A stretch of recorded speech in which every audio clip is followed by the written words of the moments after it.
What if Victoria saw Bella differently? Well, it seems I finally got you alone, little mouse. A voice came through the meadow, causing Bella to flinch from where she was resting on the grass reading a book. Now the only question is, should I kill you slowly or make your death quick? Bella sighed. She knew this day would come. It was at first feared, but now that it was here she was just annoyed it took so long. If wish to do it slowly, can you at least have it done by the time I have to go to school tomorrow?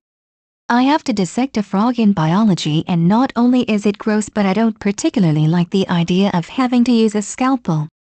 The last time I shed blood a bunch of vampires tried to kill me, and I don't feel like testing fate again.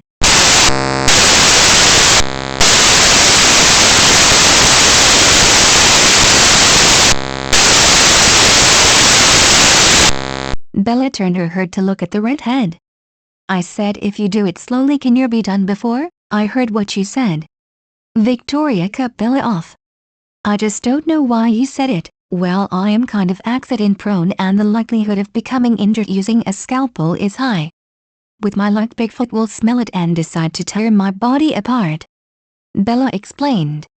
I think anything you do will be less painful. Bigfoot isn't real. Victoria told her, still very confused. Bella sighed in relief. Oh, thank God. Although that is kind of annoying. I left some really good beef jerky at home for fear he would catch scent of it. What? Victoria felt like she was becoming a broken record. What was wrong with this girl? Bella had to know she was going to die, but she didn't seem to be taking it seriously at all. It's really good beef jerky, Bella said defensively. Even knowing I wouldn't have a chance, I think I would actually fight Bigfoot for it. Victoria rolled her eyes. Bigfoot isn't real, I know that now. Bella sighed. I wish I had known it sooner though. I could have been out here right now enjoying my beef jerky, bringing me some joy as I did my homework. I guess it doesn't really matter though. You are here to kill me, aren't you? Victoria stood up straighter. I mean, yes I am. Okay, cool. Do you mind not getting any blood or guts on this book? Bella asked. I borrowed it from my friend Angela and she really likes it for some reason, so it would make me feel horrible if she never got it back. Victoria was stunned. What was going on here? The girl should be scared and begging for her life, not worrying about her friend's book. Why are you not scared of me? Scared of you? Why would I be scared of you? Bella asked in a voice that confused Victoria even more. It was as if the girl could not think of a valid reason to be afraid of the bloodthirsty vampire she was. Your little coven killed my friend. It's only fair that I killed their pet. You must have known this day was coming. Victoria was getting frustrated. Why are you not scared? Bella frowned. Your friend? I thought he was your mate. What? James wasn't my mate. He was a member of my coven. Why would you think that? Victoria asked, getting sidetracked from her vengeance. Bella blushed. Well, that's what we all thought. Well, you were wrong. Victoria didn't understand why she was explaining this to the girl. He was a friend. I had been traveling with him for over 100 years. He had a mate. She died. Oh, I'm sorry to hear that. Bella felt her heart go out to James. That must have been hard on him. Victoria gave her a sad smile. Yes, it was. That last few decades had him slipping into the madness of that loss harshly. I believe that is why he was so obsessed with you. Why would he be obsessed with me? I don't have a mate, Bella told her. This was a great surprise to Victoria. I thought you were mated to the male vampire you were standing behind at the baseball game. The one that protected you, that douchebag. Bella scoffed. He did, but it was more him having feelings for me than me having feelings for him. Do you know he claimed to be old-fashioned and wanted to court me properly, but would sneak into my room at night to watch me sleep? I didn't know that until he told me before he left. And he never took me on a date. Not even one in all the months we were supposedly in a relationship. Victoria walked up to Bella and motioned to the ground next to her. Bella nodded and moved over on her blanket to make room for Victoria to sit next to her. That does kind of make him, as you say, douchebag. Why did they leave you all alone? If they thought James was my mate, wouldn't they want to stay here and try to protect you from me?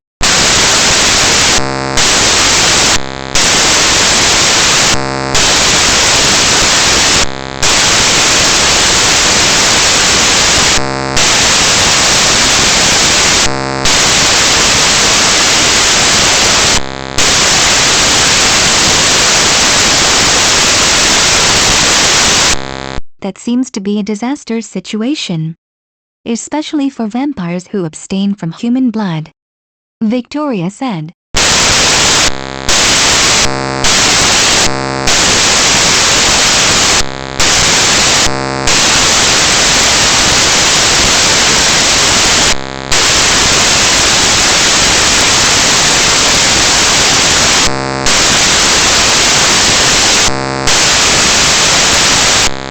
Victoria hissed. He thought his singer was his mate? That isn't even possible. Yeah, I kind of figured. Bella agreed. So the dog fixes me up and Edward drives me home acting super weird. I chalk it up to him being him. The next day he says we need to talk, so he leads me into the woods like some serial killer and gives me this grand speech of how his family hates me and he never wanted me, that I wasn't good enough for him. Got to say, that kind of stung. He told me I was his mate and his whole family agrees with him. So I'm stuck with the mindset that he was meant by the universe to be my forever. Then he says it will be like they never existed at all. Then you know what that fucker does? Victoria shook her head, enraptured in the story. Not something good I'm expecting. He left me in the woods with no idea how the fuck to get home. Bella gave Victoria a confused look when she heard her growl. Yeah, so anyway I try finding my way home, but then it gets dark and starts to rain. Knowing I was getting myself more lost, I decide to stay where I am and hope someone noticed I was missing and come looking for me. Did someone come looking? How did you get home? Victoria asked, appalled at the idea of leaving someone who you considered your mate alone in a dangerous situation. Well, luckily my dad noticed I was missing. He's the chief of police, Bella told her. So he set up a search grid and one of the wolves actually found me. I had to stay overnight in the hospital because I had hypothermia. Something about that didn't make sense to Victoria. What wolves? Oh, you don't know? Bella chuckled. That would explain why you are out here in the woods seeming to not be worried at all. The tribe on the Quileute reservation have some of its members turn into wolves. They aren't werewolves though. They are just shapeshifters. They can apparently rip apart a vampire very easy, and the two are natural enemies, so wolves patrol these forests? That explained Victoria's unease while she was following Bella. Bella shrugged. I have no clue where they patrol. I don't know any of them. I used to hang out with one when I was younger, but when we met up again he had a crush that didn't seem to want to go away, so I shot him down and haven't seen him since. Men. Victoria huffed. When will they ever learn? Beats me. Bella said. I decided to leave them all behind. It was Victoria's turn to chuckle. So you no longer are interested in men? To be honest, I don't think I ever was. Bella mused. I thought I was attracted to Edward, but now that I look back at it, it wasn't attraction. I think I always thought something was off about him. That he wasn't a normal human being. I think my fascination in him made me confused enough that when he explained everything and told me we were mates, that I went along with it because I didn't know any better. Victoria thought it over for a few minutes, enjoying the quiet companionship. Who would have thought instead of killing Bella right away she would be having a conversation getting to know the girl better? I suppose when you are faced with having something out of fairy tales and myths thrust into your face and then told you are a part of it when you know no better, that you would have gone along with it. It still surprises me he could be around to singers so closely though. He must be a masochist. You have no idea. Bella grumbled. Now that I am away from the situation I can see it much more clearer. He was always so self-righteous. He was the son of preacher, you know. He would talk about not having a soul and how he was a killer. It was actually kind of annoying. I could do without the Bible verses though. Victoria looked at Bella. She really was a beautiful girl. With her brown hair with natural auburn and gold highlights, her delicate features, her eyes that held such an old soul that Victoria felt like she would never get bored looking at, and very kissable lips that she had trouble keeping her eyes away from. Now that she wasn't blinded with anger and the need for revenge, she felt something was pulling her towards the girl. Instead of anger now she felt contentment. Like there was nowhere in the world she would rather be. Bella's voice broke her out of her musings. When I finally had a clear head and was out of the situation, I realized that he kept me around to make himself feel better. At Victoria's confused look, Bella explained. I was his singer, by being able to control his bloodlust around me he was able to prove how much better he was than everyone else. Even when he drank human blood he told me he only killed the worst of society. Rapist, killer, that kind of thing, Victoria laughed.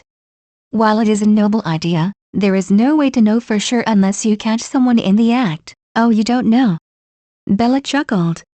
That explains why you guys didn't give up. What do you mean? Victoria asked. It makes so much more sense now. Bella shook her head. Some of the Cullens have gifts. Edward is a mind reader, Jasper can control emotions, Emmett has a strength and Alice can see the future. Well, she can see the future once someone makes a decision. It's how they knew every one of James' movements. He never stood a chance. Victoria realized. But that doesn't explain why they left you. I hadn't decided not to kill you until a little while ago. They would have known your life was in danger. You aren't going to kill me? Bella asked. That's surprising. I would have thought you still would have wanted to kill me even if we are having nice chat. Victoria sighed. I'm not going to kill you. I have now realized that you were merely a pawn in a game that you didn't know about and wouldn't have wanted to play. Can't disagree with you there. Bella agreed. It still doesn't explain why they didn't come back to protect you. Victoria said, I think they would have to actually care about me to come back and protect me. I mean they knew you were dangerous and they thought they killed your mate so they had to have thought you would come for some kind of revenge. Bella explained. If not coming to help me out proves anything, it's that they really don't give a shit about me. It seemed rather selfish to involve you in all this and leave you on your own to fight a battle they started by yourself. Well, if there is one thing I have learned about the Cullens, it's that they are a rather selfish lot. Bella told her looking down at her watch. I hate to be like this after it being so nice talking to you but since you aren't going to kill me I really need to get home to cook dinner. Victoria was stunned by how much time had passed. The sky was starting to darken. Yes, you should get going. Do you want me to give you a lift back? If you wouldn't mind that would be great. I love this spot but I hate the walk to get here. Bella told her as she gathered her things. Victoria bent so that Bella could get on her back. Just hold on. I've never run with a human before and don't want to get you killed now that I've decided to let you live. Bella chuckled. That would be a really bad joke on the part of fate. Yes, and I've had enough of fate's shit lately. Victoria grumbled. Bella wrapped her arms tightly around Victoria's neck knowing the vampire didn't need to actually breath. There sounds like there is a story there, a story for another time. Victoria told her. Will there be another time? Bella asked. Victoria strangely hoped there would be. Only if you want there to be. I think I would. Bella told her. Victoria tried to hide the smile that came to her face at Bella's words. She really did want to see the girl again. There was something about her that made her want to be around Bella. She couldn't explain it but she was almost sad that they would have to part ways soon. With that in mind she went a little more slowly than she normally would and simply enjoyed the way Bella's body felt against her own. Victoria rolled her eyes as she heard the man she had been ignoring approach her. He had been, what he probably thought discreetly, following her ever since she walked into the store. If it hadn't been for the surveillance cameras all over the store she would have let him outside and drained him in the alley behind the building, but being seen talking to him on camera would have brought too much suspicion. So instead she went back to her browsing. If you are looking for a great brand of beef jerky you should try this one. The man handed her a bag she had already disregarded. It had too many chemicals in it and she didn't like the idea of Bella ingesting it. I'll keep that in mind. She ignored his outstretched bag and picked up another looking at the ingredients. Why did they have so many ingredients in something that was from what she could tell just dehydrated beef? The fact that Bella actually enjoyed the stuff confused her. There had to be much better snacks for humans to eat. The man didn't seem to take the hint as he put the bag back and reached for another one.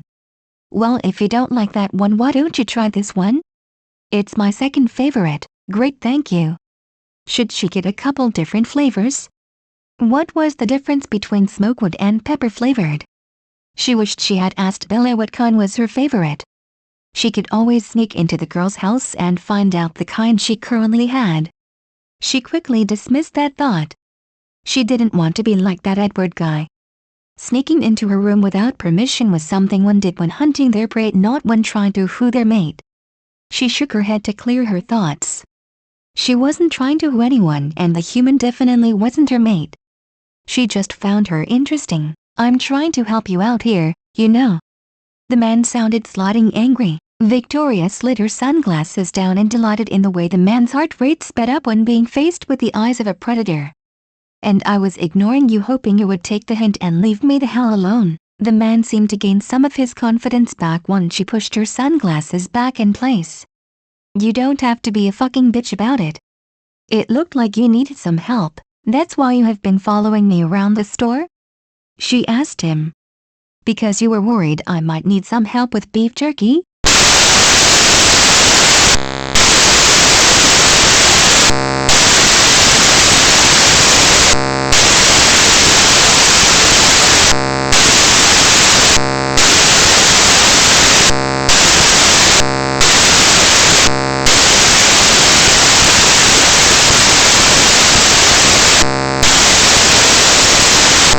"I wasn't following you," he denied.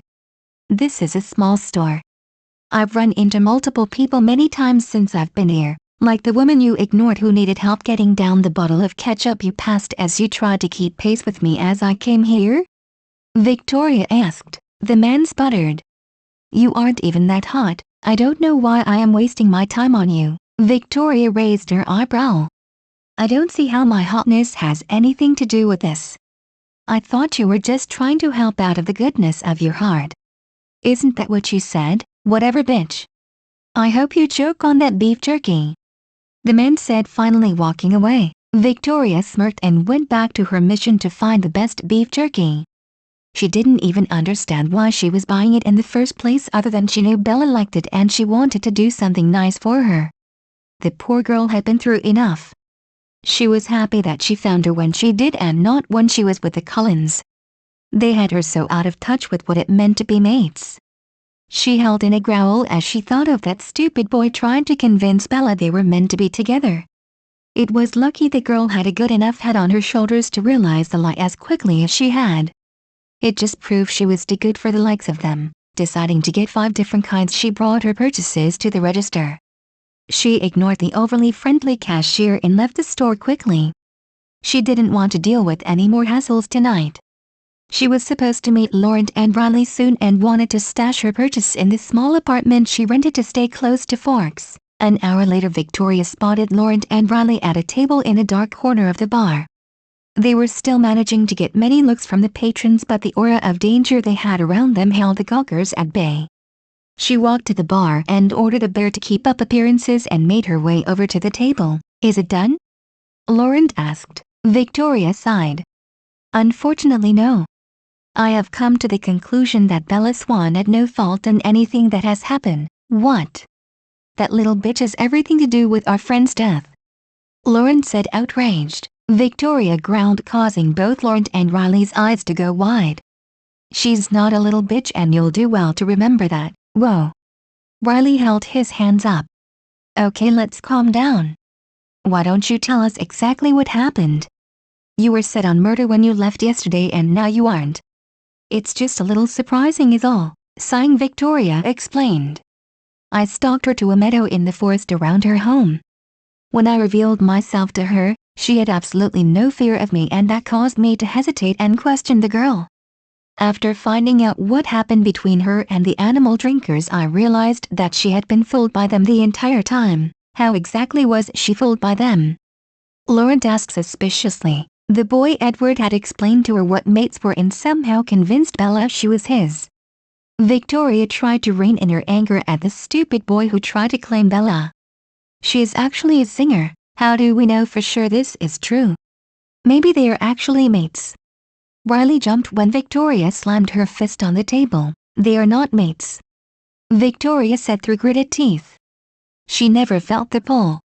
"He also left and hasn't been back to see her in over 3 months. Tell me, how long can you realistically go without seeing your mate?" Laurent thought this through. "That still doesn't explain why you are not holding her responsible." "I'm not holding her responsible because some vampire with a chip on his shoulder became possessive of his singer. They actually thought James and I were mates. Victoria told them. Riley laughed. You and James? That's hilarious. Why would they think that? I got the impression from what Bella told me that they follow the lead of this Edward boy because he can read minds. Victoria said. He has a gift? Laurent asked. Victoria nodded. Yes, apparently most of them do. One can see the future based on decisions someone makes. The largest is stronger than a normal vampire and the one with the bite marks can manipulate emotions. Damn. Riley sighed. He never even had a chance, not against those gifts. Laurent agreed. I still don't understand why we are giving the girl a pass though. It was the fact that he was tracking her that led to his demise. The girl is off limits. Victoria hissed. She got caught up in something she had no control over. Laurent leaned back in his chair. Okay, I got it, but that does lead to another question. Why didn't they turn her to kill her if she knew what they were? They broke the law. I don't understand why they would leave her unprotected against the Vulture, Riley said. If they were to find out about her, they won't give her the chance to change, they will just kill her. The glass of beer Victoria was holding shattered in her hand at the thought. They won't get to her. I won't let them. You seem very protective of this girl. Is there some reason for that? Laurent asked as he motioned for the waitress to bring them towels to clean up the mess. In reply, Victoria just snarled at him as she jumped up from her chair and made her way out the bar. Staying was a bad idea with how angry she was feeling. She wanted to kill every human there and wreck the bar at the thought of Bella being killed.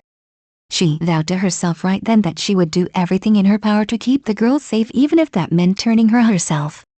It was with that thought she made her way to the park where she knew the homeless liked to sleep. She was in the mood for a snack before she made her way to Bella's to leave her present to find in the morning. Bella furrowed her eyebrows as she saw a box expertly wrapped in blue wrapping paper on the seat of her truck the next morning. She picked up the box and looked around to see if the person who left it was watching. Not seeing anyone, she ripped the paper off and opened the box. She smiled when she found 5 bags of beef jerky. She picked up the small white card from the top of the jerky and noticed all that was written was a phone number. She wasn't sure exactly what this meant, but she was sure that Victoria was the one who left the gift. She moved the box and climbed into her truck. On her way to school, she went over the feelings she had towards Victoria. She had been afraid that Victoria would come for her revenge eventually. As the months passed, that fear turned into annoyance that it was taking so long. She in no way wanted to die, but the fact that she had it hanging over her that she was making it hard to make future plans. She was constantly at war with herself over whether to save her money or splurge on luxury items because she wouldn't be alive long enough to actually spend any money saved.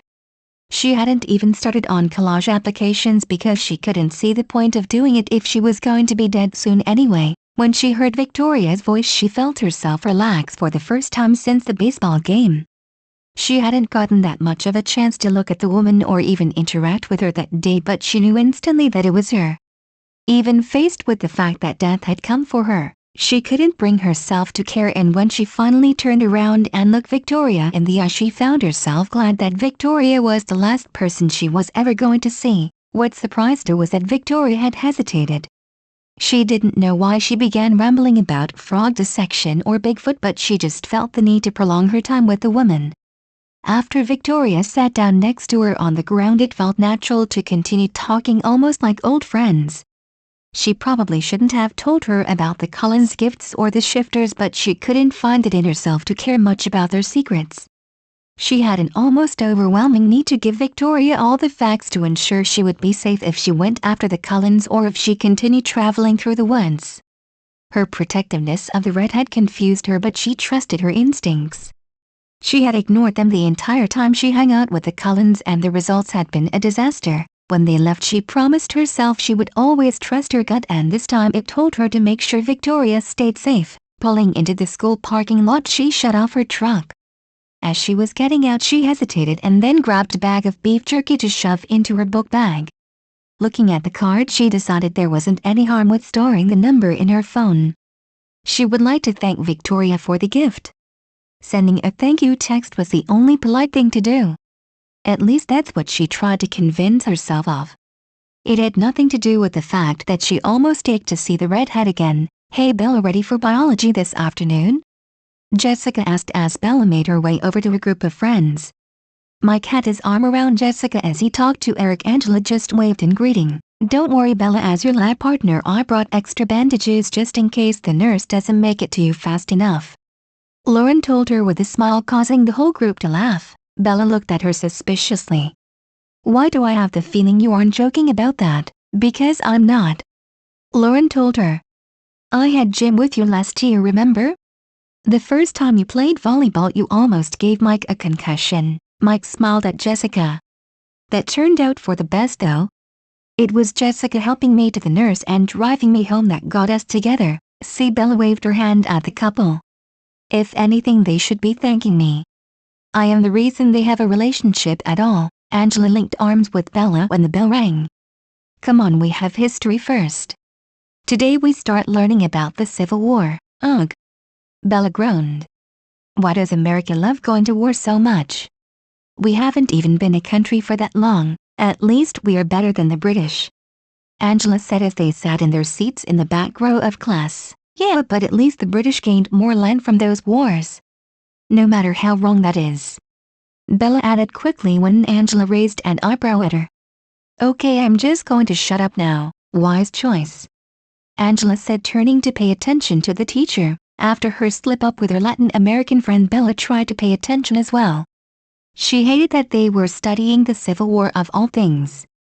She had listened to Jasper go on and on about the war, and one of the many times Alice had left them alone in hopes that Jasper would make a new friend.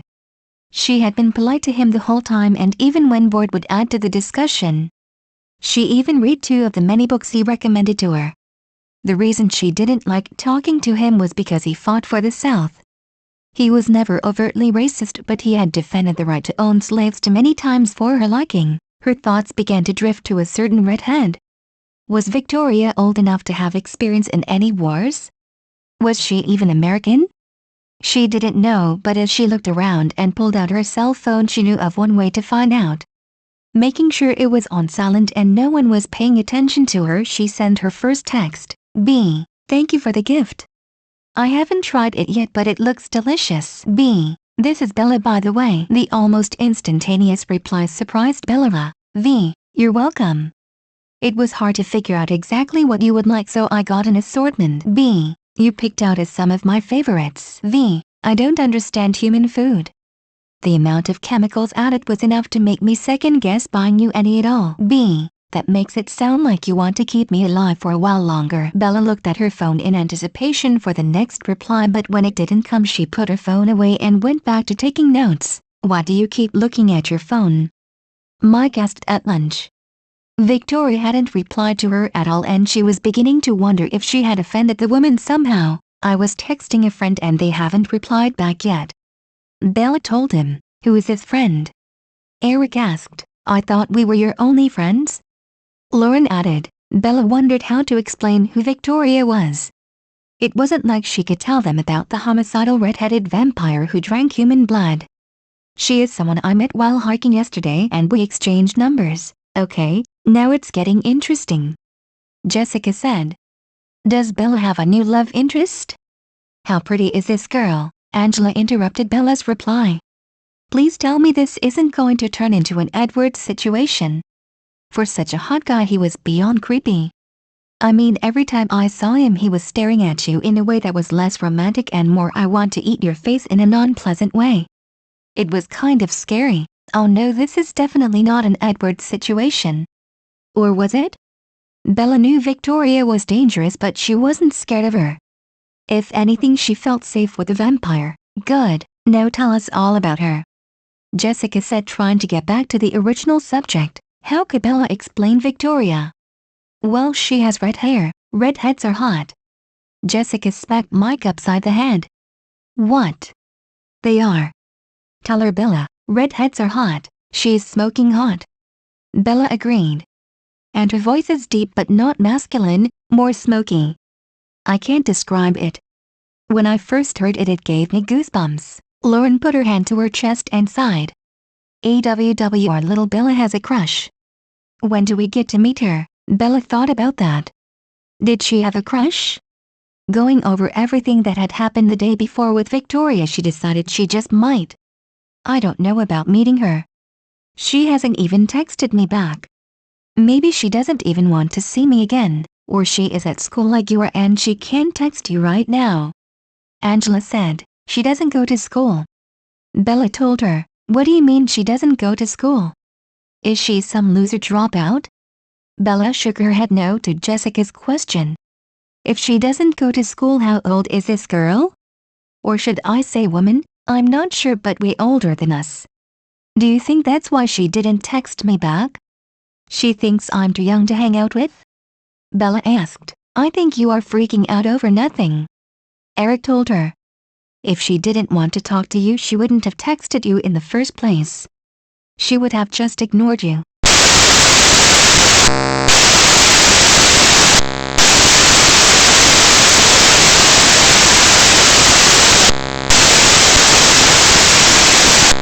It wasn't until biology it came.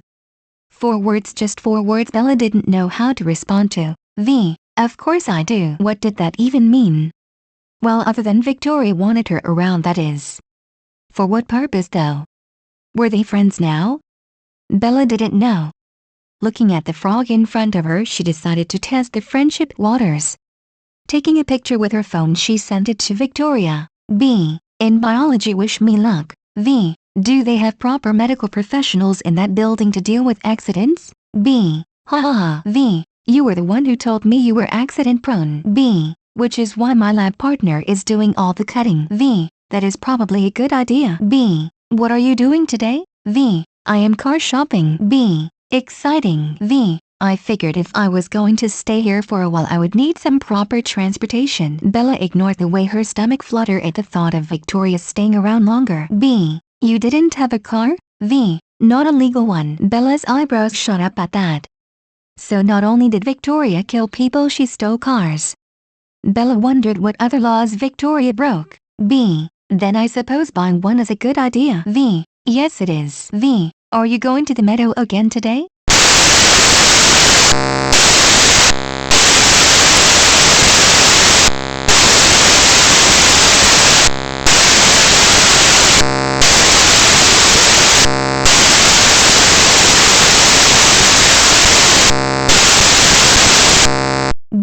No, but do you want to come over to my house?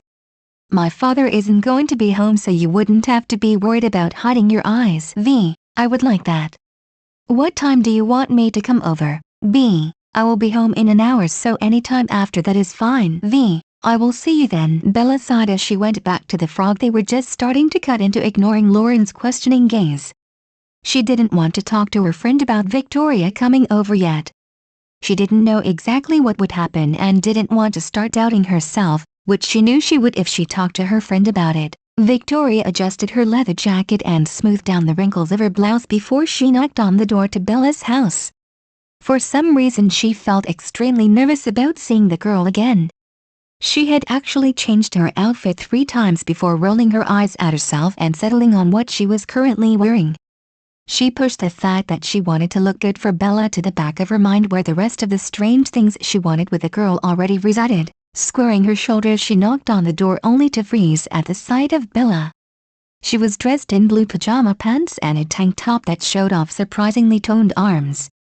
The sound of Bella's voice broke her out of her stupor. Hey, you made it.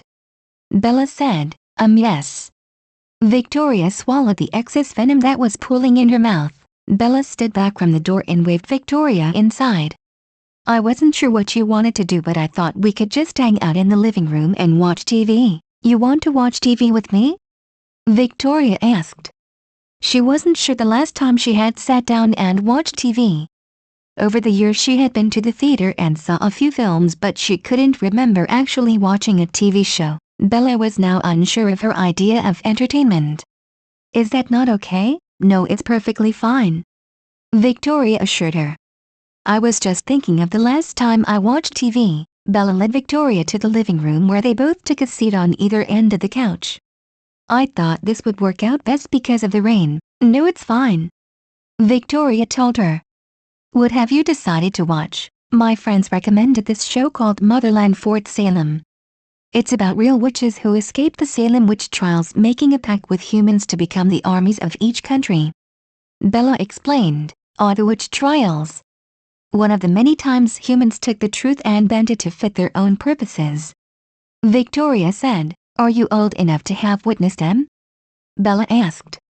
She wanted to know just how old Victoria was but didn't want to be impolite and ask her outright. Victoria chuckled. I am far older than the witch trials. Well, the famous American ones anyway. What do you mean they took the truth? Are witches actually real? Bella asked. No, witches aren't real. At least I have yet to come across any. Victoria added as an afterthought. Bella sighed in relief. Thank God. I was afraid you were going to tell me they were. It would be just my luck I would run across one and have them curse me or something. Yes, I can see how you would be worried about that. Victoria said. You are quite the danger magnet. Yeah. I'm a walking disaster. What did they get right about the trials? Bella asked, trying to get back on subject. What they got right were that some people had gifts that could only be explained as supernatural. Victoria told her. What they got wrong was it wasn't witches who had them, it was vampires. Bella tried to wrap her mind around vampires being so careless to be caught by humans. Why would a vampire expose itself to humans? Stupidity mostly. We have few laws as vampires. The most important being don't expose yourself to humans. If we do, we must either turn the human or kill them to contain our secret. Victoria was suddenly uncomfortable with the topic. What happens if they don't? Bella asked. Victoria turned her head away from the girl, not wanting to admit to her the seriousness of her situation. Then the Volturi come to not only kill the human but to kill the vampire or vampires that expose them to our world. What the fuck? Bella exclaimed. You mean I have a death sentence hanging over my head still? Why the hell didn't anyone tell me this? Or better yet, why would they tell me about vampires in the first place if that was going to be the outcome? I don't know. It seems the Cullens were a rather selfish lot. Being the boy's singer. Victoria refused to say the boy's name. Apparently made him careless. Did they ever talk about hurting you? Bella shook her head. It was brought up once. Edward had then gone off on a rant of how they were all soulless monsters and he would not be the one who damned me to that existence. I would be more likely to suspect he didn't want to lose his singer. Victoria said. Even if he abstained from drinking your blood doesn't mean he doesn't want to still have the option in the future. That makes a lot more sense than his want to save my soul. He was always so possessive and controlling. Every second of free time I had he was with me. I told you he used to break into my room and watch me sleep, right? Victoria nodded. When he told me about it, I think he wanted me to think it was him protecting me, but the more I think about it, it was just him wanting to be around his singer. If he was actually protecting me or we were in a healthier relationship, I may have invited him to come into my room at night. Victoria pushed away the thought of how she could go about getting an invitation herself. I'm glad you are away from him. Me too. What about you? Do you have a mate out there? Bella asked. Victoria shifted uncomfortably in her seat. I'm sure I do. I hope so. Do you think you have a mate out there? Bella smiled. I hope I do. From what I have learned about what a mate actually is and isn't, I want one in my life. Maybe it's stupid because of how Edward tricked me into thinking I was his, but if I could actually experience what it meant to have a true mate, then I would jump at the chance. The thought that Bella was open to having a mate pleased Victoria greatly. The small fear she had of Bella still being in love with the Cullen boy had disappeared completely. I'm glad a stupid boy didn't make you swear off all thoughts of future relationships. Yeah, I'm sure the right girl is out there for me. Bella looked into Victoria's eyes, getting lost in the moment. As she started to imagine what it was to kiss the redhead, she shook her head to clear her thoughts. Victoria was a vampire. If Bella wanted to pursue a relationship with her, it would only end in heartbreak when Victoria eventually found her mate. Although she knew it was rare, just the fact that it could happen would always plague her mind. So what do you plan to do now that you aren't going to kill me? Are you going to go after the Cullens now? Victoria lifted her eyebrow in question. Would that bother you if I did? No, not really. Bella thought about it further. I mean, they really are the reason James is dead. If they had followed the law and turned me, James would have never wanted to track me to begin with. From what you say, they should have a while ago, or at least killed me. The way I figure it, either you or the Vulture will eventually come for them. So why not it be you? At least you have a personal reason to want to do it.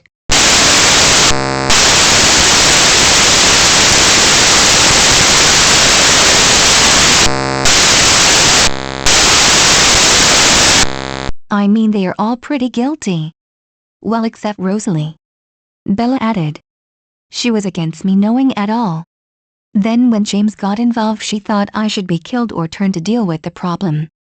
I can't say I blame her now that I know the laws, but if you could spare Rosalie, that would be nice of you. I'll keep that in mind.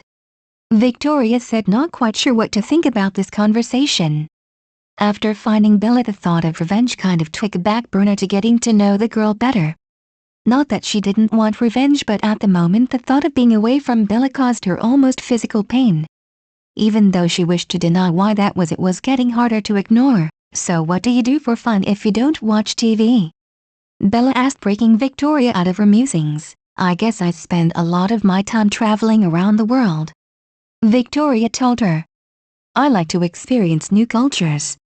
They change enough over the years that coming back after some time it's like a completely different place. While I'm there, I try to explore the area as much as I'm able. I bet you have seen some amazing things. Bella thought of how much the world could have changed in the many years Victoria was alive. Is it rude to ask exactly where and when you were born? I have actually been waiting for you to ask, but no, it's not rude to ask. I was born in what you now call Ireland in 1520. Victoria smiled at Bella's wide eyes. Yes, I know I don't look a day over 25. Bella could feel herself blush. I'm sorry, it's just hard to imagine what someone who has lived so long has experienced. I meant no disrespect. Victoria's eyes zeroed in on the blood pooling in Bella's cheeks. She was reminded of the man last night who had also blushed. The difference between the two was surprising. Whereas she wanted to drain the man, she felt no bloodlust while looking at Bella. All she could think of was how lovely and human Bella looked. None taken. What was it like for you growing up? Bella asked. I know nothing about history that far back, let alone Irish history. Well, I was born into a family of metalworkers. My father was a blacksmith and trained my two brothers to follow in his footsteps. My mother ran his business and made sure everything was organized and deadlines were met, because although my father was a great blacksmith and people came from all over for his wares, he had no head for business. Victoria told her, smiling at the memory of watching her father at the smith. It sounds like you loved him very much. Bella said, liking the way Victoria's features softened while speaking of her family. Victoria nodded. I did. We were very close. My mother was teaching me how to help out with the business, so when my brothers took over they would have me to help them. Did your family not want you to marry? Bella asked. I mean, if they wanted you to take over after your mother, wouldn't a husband be a problem? Oh no, my parents were not traditional in that sense. They never pressured me like the other parents in our clan did their children. Most would have been married by the age of 16, but my parents knew in their hearts I wasn't the marrying type. At Bella's questioning look, Victoria explained. I knew I was gay even then. It wasn't talked about, but my mother hinted that she knew I preferred women and promised that she would never force me into a marriage I didn't want. Wow. Bella tried to understand what it must have been like. That is amazing. I imagine that wasn't the norm for parents to be so accepting during those times. That's an understatement. In my human life, I never got the opportunity to explore those feelings. Although I have come to the conclusion that was for the best, as if I had gotten caught, the sentence for the crime would have been worse than death. Victoria looked at Bella's uncomfortable face. I'll spare you the details of what that punishment would have been, Bella sighed in relief. It's not that I don't care, I just don't like imaging anything bad happening to you. You care about my safety? Victoria was stunned. I guess I do. Bella rubbed the back of her neck in embarrassment. Reaching out her hand, Victoria laced her fingers with Bella's. I have come to care for yours also. Bella was aware of her rapidly beating heart, and she knew Victoria was too. She didn't know exactly when, but she found herself caring about Victoria a great deal more than she thought any friend should. Clearing her throat, she asked, "If you would, could you tell me how you became a vampire?"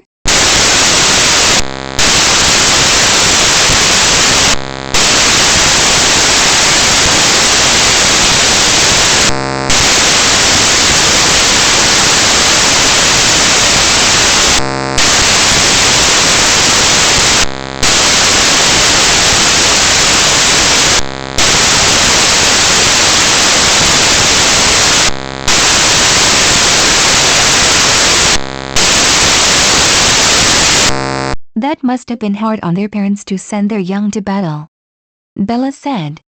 She felt the need to pull Victoria into her arms and hold her as she told the story, but held herself back, knowing it wasn't her place to do so. Yes, it was.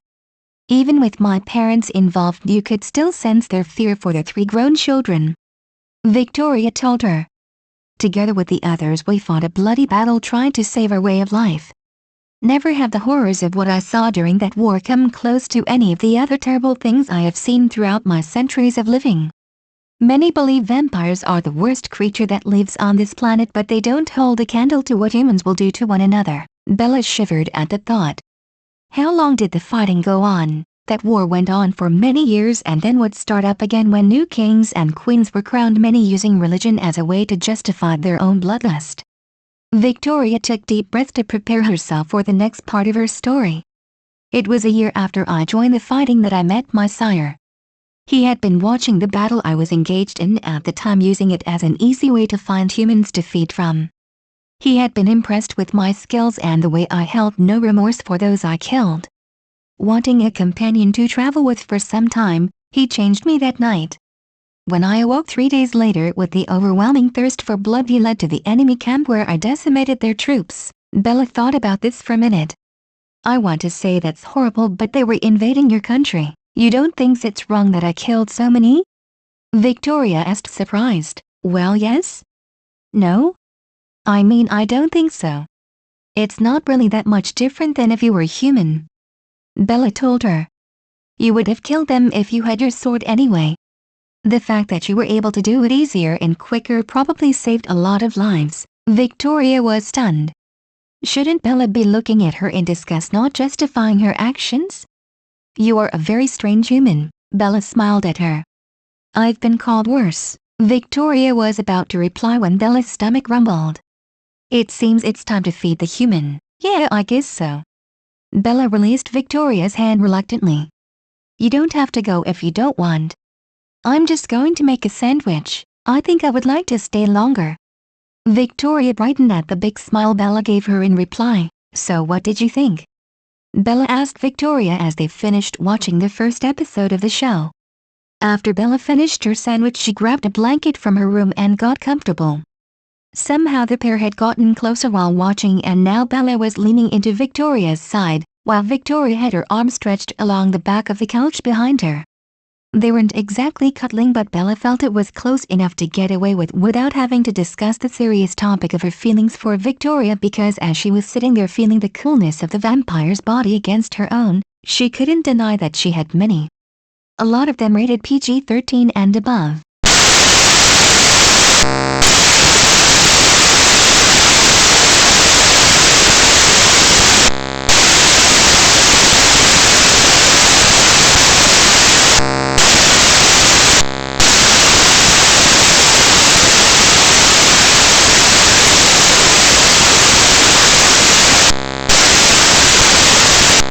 Have you seen a lot of wars? Bella asked. Other than the one from your human life.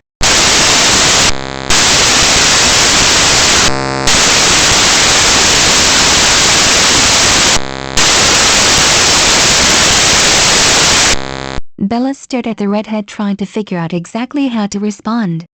In theory, she knew that Victoria hunted and killed humans, but to hear her admit it was another thing. She wasn't really sure how she felt about it, though. On one hand, she knew it wasn't cool to kill people. On the other, she felt like it was only natural for humans to have a predator that was stronger than them. Humans had decimated many species to extinction for thousands of years. Who was she to judge how someone survived? I think that is a good place to hunt. During a war there is going to be bloodshed anyway, why not use it to your advantage? You don't mind that I murdered hundreds of soldiers? Victoria was stunned by Bella's words. She had to be sure about them though. How do you feel about knowing I kill civilians? Defenseless humans who are just going about their days not knowing of the danger lurking in the shadows. Do you kill innocent women and children? Bella asked. Victoria shook her head. Not children, never children. Bella suspected as much, but it was nice to know for sure. Then who do you kill? Well, I try to kill those who deserve it, but as I told you before, it's almost impossible to know, unless you catch them in whatever horrible act. Victoria told them. That's why I stuck around battles and war. All soldiers are killers. Even if they never do hurt anyone, they have still been trained to act. If a threat comes, they would never hesitate. When I am amongst civilization, I look for those who won't be missed. So you don't just randomly pick someone? Bella asked. Bella, I am a killer. There is nothing noble about what I do. So don't try to find anything redeeming about it. Victoria cut off Bella's reply. Sometimes I just kill people who annoy me. There is no rhyme or reason to the way I pick my victims. Are you a killer? Yes, you are. Bella didn't miss the way Victoria flinched at her words. But you didn't choose to be a vampire. You were made one against your will. I don't condone killing, but I am a big believer in surviving. I mean, you could find a better way to pick your victims or even figure out a way to get donated blood, but your life is your own. I am not here to tell you what is right or wrong. Victoria felt the girl wasn't understanding the situation properly. You don't understand. I like killing. The hunt is my favorite part.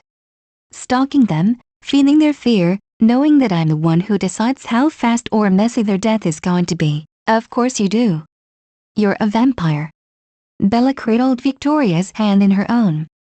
It's in your nature to enjoy the hunt. You don't think the Cullens don't enjoy the same thing? They all brag about fighting the animals and chasing them before they kill them. The only difference between the two of you is that you are more in tune with your actual nature. Victoria looked at the hands holding her own. Bella's words stunned her yet again, but she was starting to realize that maybe the human wasn't as delicate as she thought she was. I still don't understand how you are so okay with my diet. Do you honestly believe that humans wouldn't start hunting each other if food were to run out? It's happened many times throughout history. You said it yourself. Humans are the most dangerous creatures on this earth, and they have proven that many times over. Think of all the destruction they have caused for their own greed. Bella gave her a sly smile. I mean, you could pick your victims better, like I said, but how you choose to live your life is not something I will or should judge. Victoria searched Bella's eyes for any sign of discomfort or deceit and found only understanding and something else that she wasn't quite sure she wanted to put a name on. Thank you, Bella. It's no problem. Bella shrugged. It just seems silly for a vampire to be ashamed of how they survive. Even though they proclaim to be vegetarians, I know the Cullens have killed people before. Their hands are definitely not clean of human blood.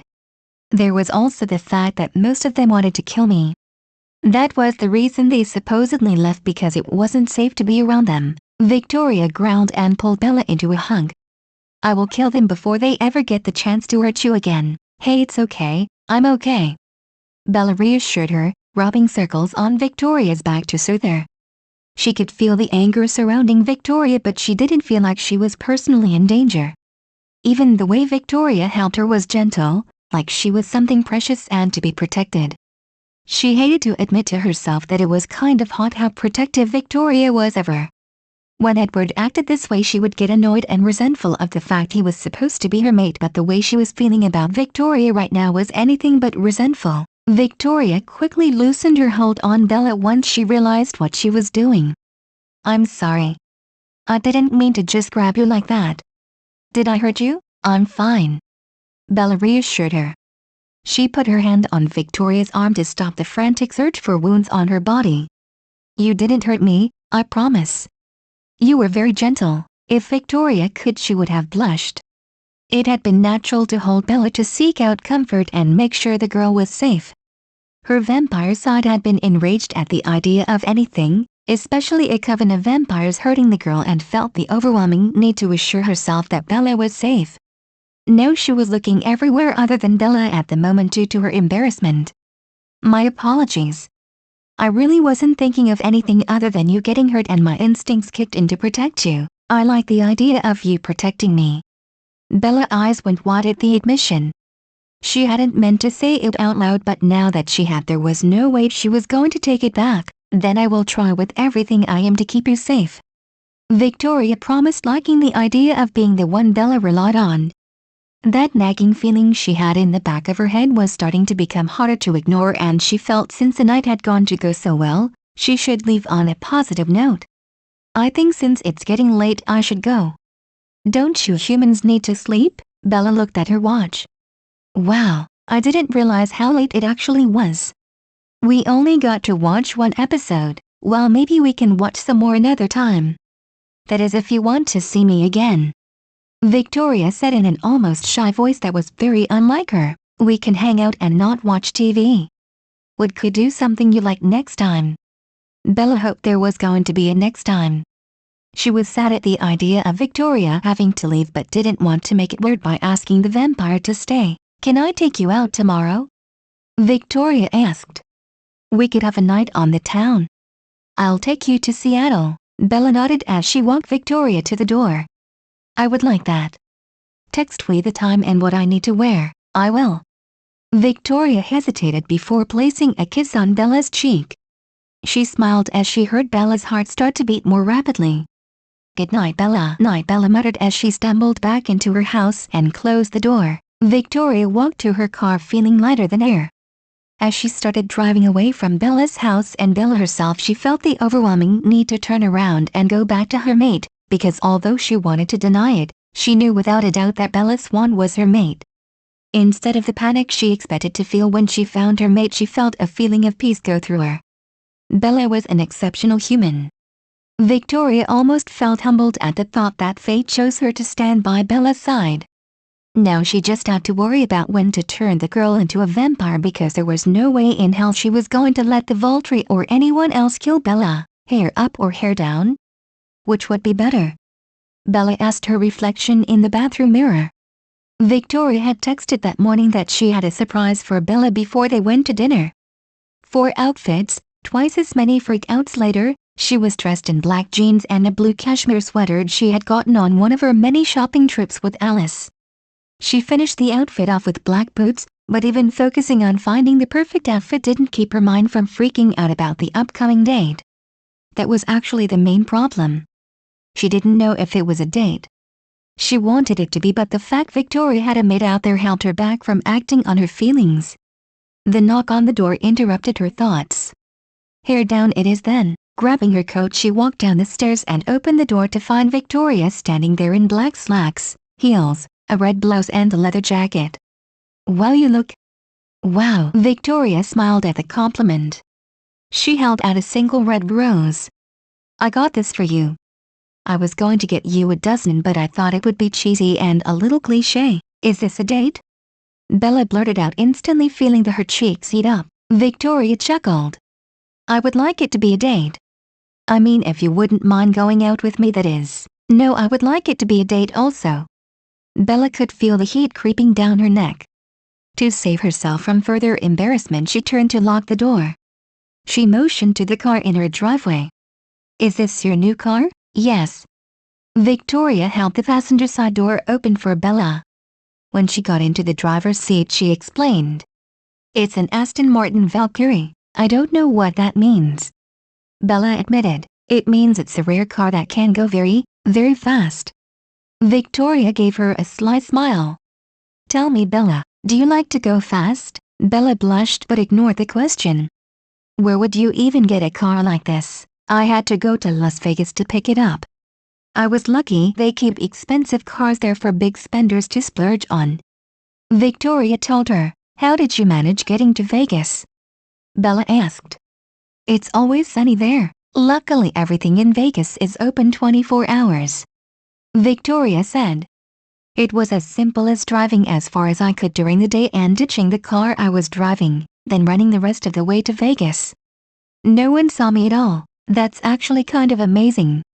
Bella ran her hand across the dash. I like this car. It fits you perfectly. Oh yeah? How so? Victoria asked. Feeling bold, Bella reached for Victoria's hand, feeling relieved when Victoria laced their fingers together. Fast, powerful, sleek, unbelievably sexy. Victoria arched an eyebrow at Bella. She liked the sudden confidence the girl was showing. You think I'm sexy? Well, I mean.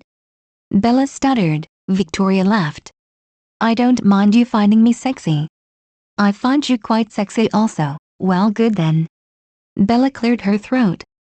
What are we doing tonight? Victoria lifted the hand she was holding to her mouth and kissed it softly. She smirked when she heard Bella's breath catch. I planned for us to take a ride on the Seattle Great Wheel, and then I booked the private dining room for us to enjoy dinner. I heard about that. I always wanted to try it out. Bella told her.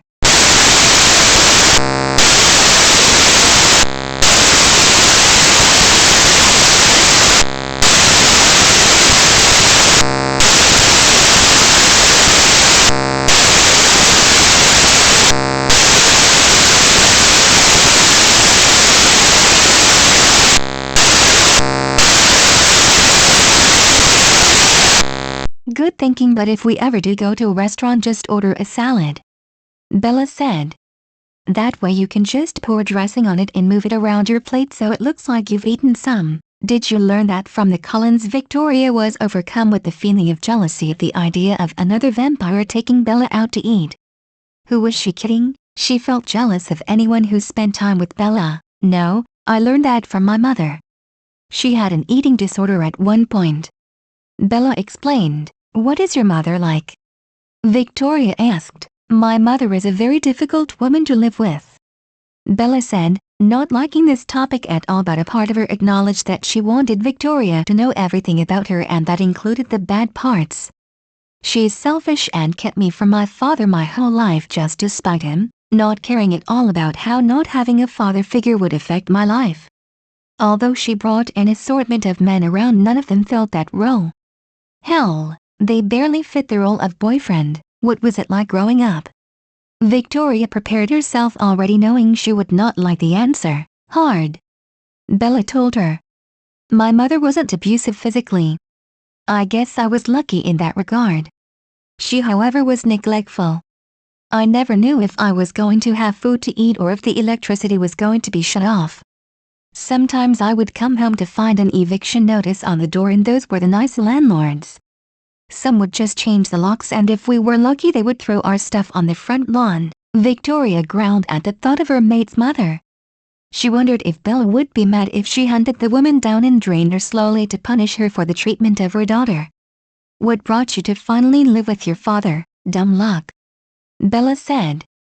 She met a halfway decent guy named Phil who actually married her. The guy is a baseball player. Not good enough to be in the majors, but he is on a minor league team.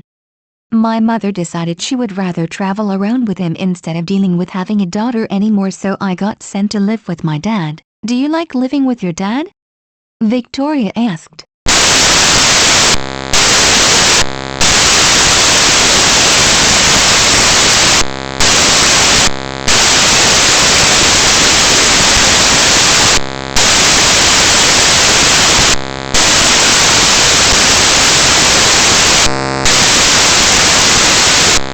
Does he at least provide for you? Victoria asked. Yeah, I guess. Bella shrugged. He gives me money for groceries. I have to cook for both of us because he doesn't know how. I'm the one who keeps the house clean. I'm just glad his girlfriend washes his clothes now. I had to do that when I first moved here. Victoria eased her grip on the steering wheel as she heard it creak under her tightened grip. This was not an appropriate situation for her mate to be in.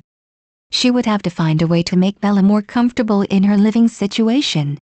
What are your plans for after high school? I don't really have any. Bella admitted.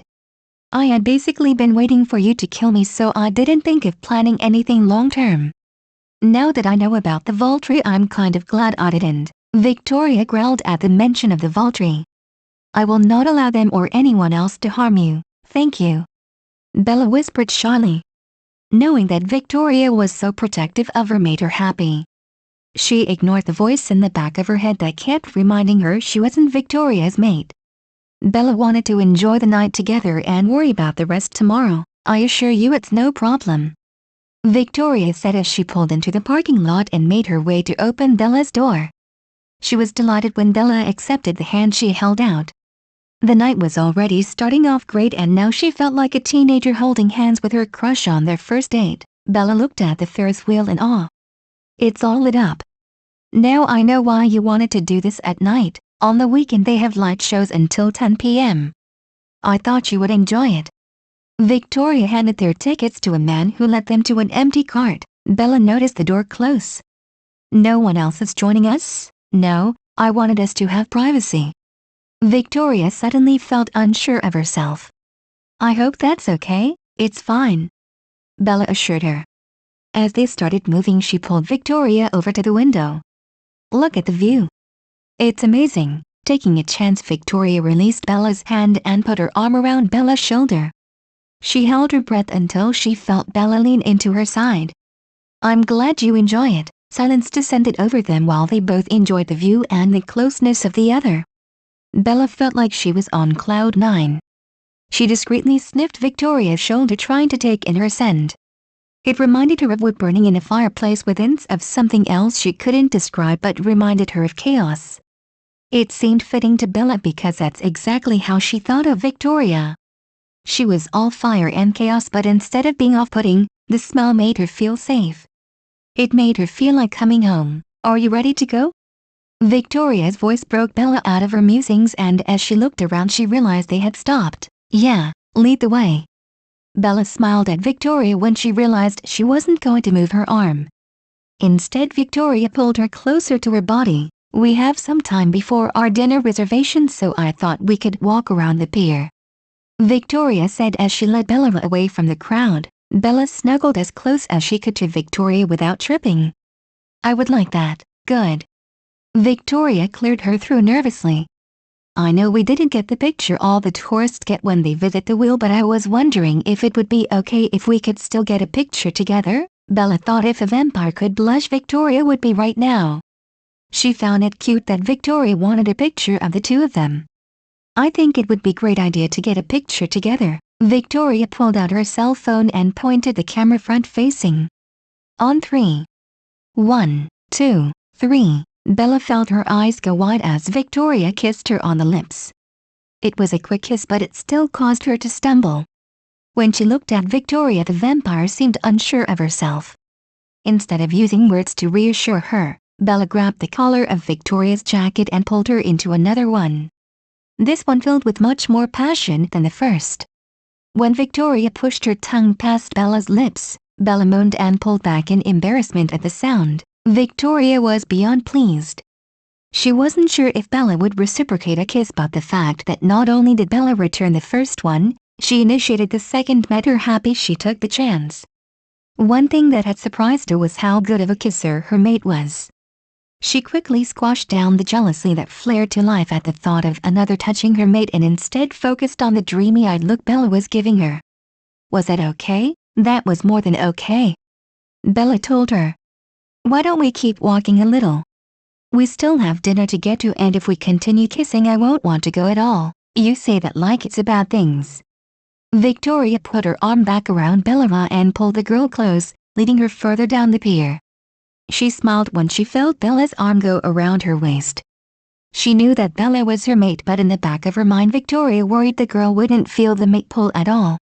The idea that her mate would reject her was something she didn't want to image, as a pain would be too great, but as they spent more time together she felt hopeful that even if Bella didn't feel the mate pull, she might possibly feel something for Victoria anyway. If you are going to be hanging out with a human, you have to know that they need to eat regularly, Bella told her. What other things do I need to know about taking care of my very own human? Victoria asked. We need food, water, sleep, and are prone to injury and illness, so medical supplies are also necessary to have nearby, Bella listed. Victoria nodded. I think I'm more than able to provide such things. Before Bella could respond, Victoria pulled away from her and growled. What's wrong? Stay behind me and do not move until I tell you to. Victoria said as she pulled Bella close to the back of her body and scanned the area. Her fight or flight instinct had alerted her that danger was near, but she couldn't pinpoint exactly where. If she had been alone she could have just taken off, but she was worried about Bella. She didn't need another tracker coming after her mate. It was better to know what the new threat was before she reacted. "I see you have brought us a gift. How nice of you." A voice came from her right. It was a male vampire with black hair wearing jeans, a white t-shirt and tennis shoes. Usually when new people enter our territory without permission they aren't so polite. Victoria growled as two more vampires came out of the alley and joined the other man. One of them was a female with short cropped blonde hair and the other was a male with a long brown beard and shaved head. The female spoke. "Looks like she doesn't want to share with us yet. That's too bad. This would have been a lot easier if she was willing to hand the girl over." The man Chet said, not sounding the least bit sad at how the situation was turning out. "I guess we will just have to take her." Too many things happened at once for Bella to focus on a specific movement. Victoria crouched in front of her, growling. The three vampires began to form a circle around them, pushing them up to the wall of a building. Bella felt herself becoming overwhelmed with fear.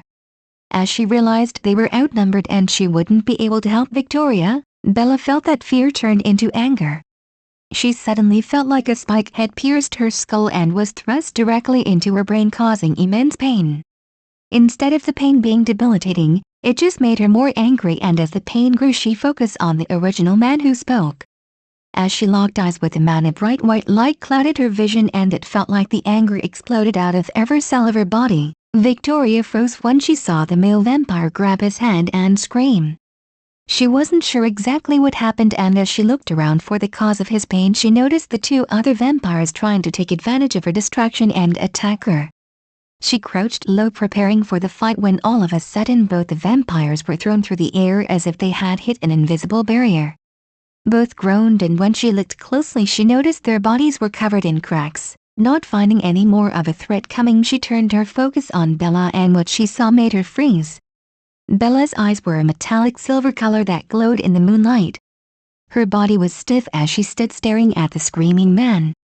Victoria didn't know exactly what happened, but she knew she had to get Bella out of there, and to do that she needed to deal with the three vampires first. She tried to make her way to them, but the same thing keeping them out was keeping her in. Walking back to Bella, she raised her hands, cradled Bella's face and spoke softly, trying to get her attention. "Bella, I need you to come back to me. You need to let down the barrier. I can't get through it." Instead of answering, Bella's body went slack as her eyes closed. Victoria caught her easily and set her down, turning to the now silent vampires. She had to be quick because Bella needed help.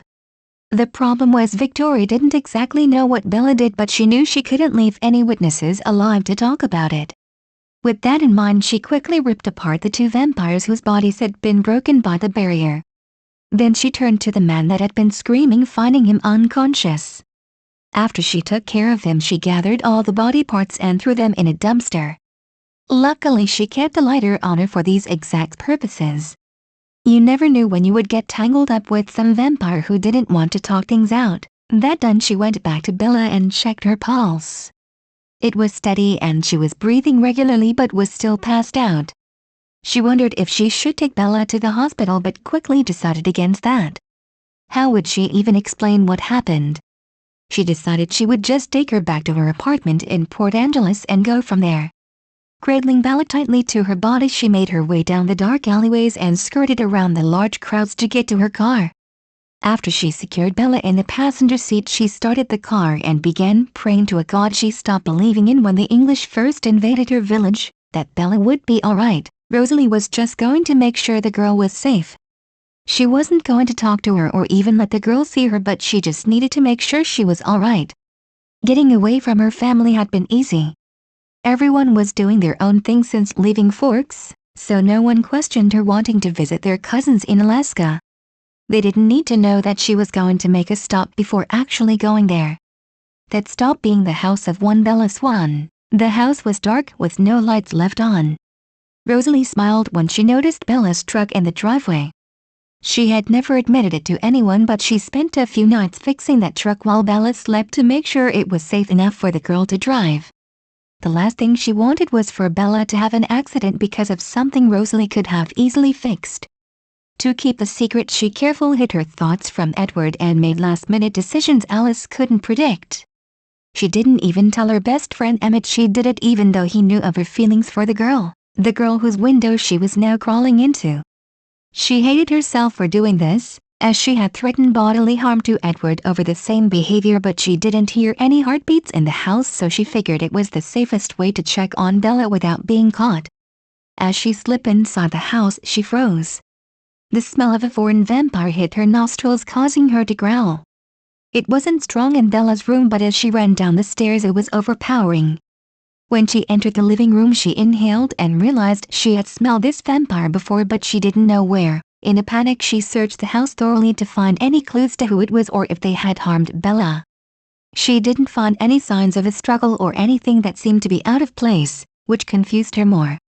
That would mean that it was likely that Bella had willingly left the vampire in her house. Rosalie didn't know how to feel about that. Her rational side was pleased because it meant that Bella could have someone strong protecting her. It was her irrational side that was furious at the idea of anyone else even being around Bella, especially someone like a vampire who could easily hurt Bella. Okay, think, Rosalie. Rosalie mumbled out loud. If you were Bella's one danger magnet, where would you go with a vampire? Assuming that vampire is friendly, as it seems it is, from the smell you both sat together on the couch for an extended period of time. Why were you sitting on the couch with a vampire? Oh Bella, what have you gotten yourself into? Swallowing down her despair at whatever horrible situation Bella got herself into, Rosalie scented the couch one more time to get the new vampire's scent.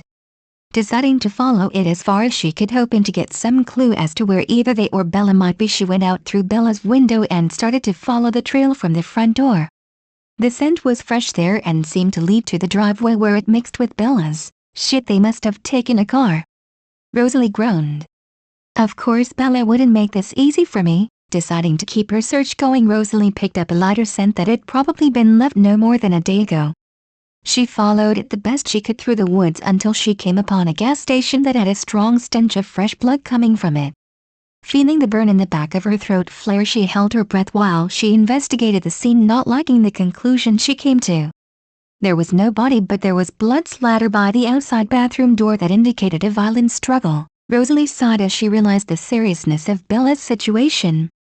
Of course you got yourself mixed up with a blood-drinking vampire, because hanging around a vampire wasn't bad enough, you had to pick one that probably wants to drain you.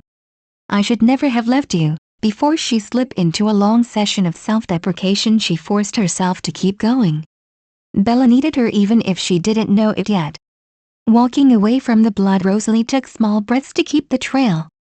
When she came upon a mound of dirt, she begrudgingly admitted that at least the vampire Bella was with was smart enough to not bring attention to themselves. The very last thing Bella needed was for the Volturi to come investigating and find her. They wouldn't give anyone the chance to change Bella, they would just kill her outright and then dispose of everyone involved. When she finally got away from the body, she took a deep breath and noticed that the trail was leading her to Port Angeles. As she got to the outskirts of town, she fixed her clothing and hair to blend in better with the few humans that were walking along the streets. The smell became stronger as she walked towards an apartment building. It was just as she picked up Bella's scent that Rosalie found herself slammed against a brick wall in the alley next to the building with a hand around her neck. She instantly recognized the smell as the forgiven vampire, and she found herself faced with a very familiar face. Dread swept over her as she felt the full danger of the situation Bella found herself in. Who are you? Why are you in my territory, and why shouldn't I kill you? Victoria asked. She had felt her survival instinct kick in while she was trying to get Bella settled and was worried someone had followed them. When she realized it was only one vampire, she decided to ambush them before they got a chance to hurt her or Bella. I am looking for Bella, Rosalie croaked out, trying to pry Victoria's hands from her throat. Victoria tightened her hold on Rosalie's neck, watching as small cracks started to appear. Wrong answer. Wait. I mean no harm, Rosalie pleaded. I'm a friend. I just want to make sure she is alright. Bella doesn't have any vampire friends. Victoria said. Rosalie winced. We were friends before my family left. You're a Cullen. Victoria growled and bared her teeth. Which one are you, Rosalie? Rosalie sighed as her hands loosened enough for her to breathe freely. She told me not to hurt you. She said that nothing about what happened was your fault. Victoria told her. What? Rosalie asked. Where is Bella? Bella told me about what happened. She said that if I wanted to get my revenge on the Cullens that I should spare you. You were the only one who actually wanted to follow the rules and either kill her or change her. If you had, James would still be alive. Victoria released her hold on Rosalie. Rosalie sighed in relief as she licked her finger and spread some venom to repair her throat.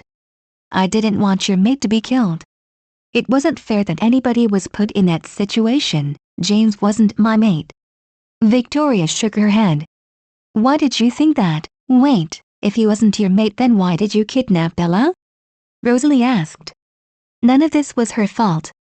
You shouldn't be taking any of your anger out on her, Victoria growled. I didn't kidnap Bella. She is with me willingly. Oh. Rosalie was confused.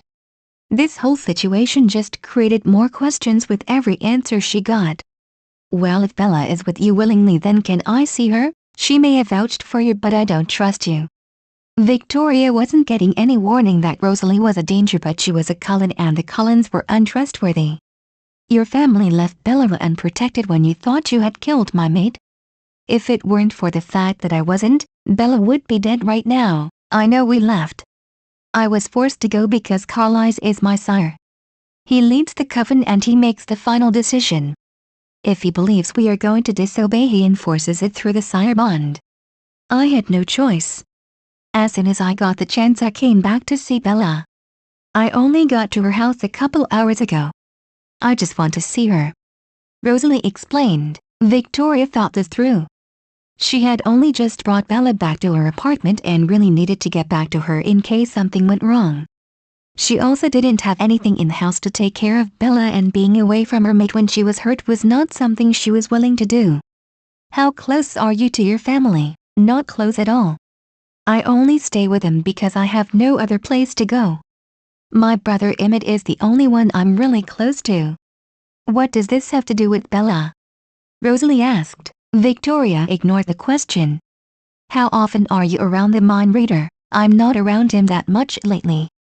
Even when I am, I know how to hide my thoughts from him. Why are you asking all this? Rosalie was getting angry. All she wanted was to see Bella. How often does the seer look into your future? Will she know where you are right now? Victoria asked. It was the small amount of distress in Victoria's voice that caused Rosalie to pause.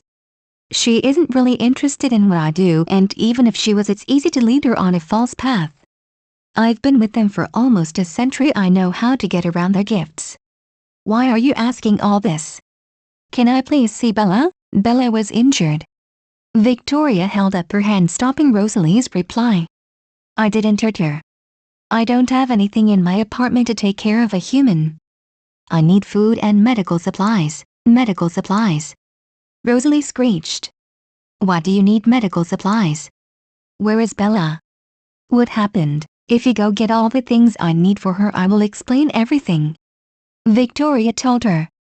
I promise, I just can't leave her alone right now. If she's hurt, we need to take her to the hospital. Rosalie was trying to control the panic that was quickly overtaking her body. We can't take her to a hospital.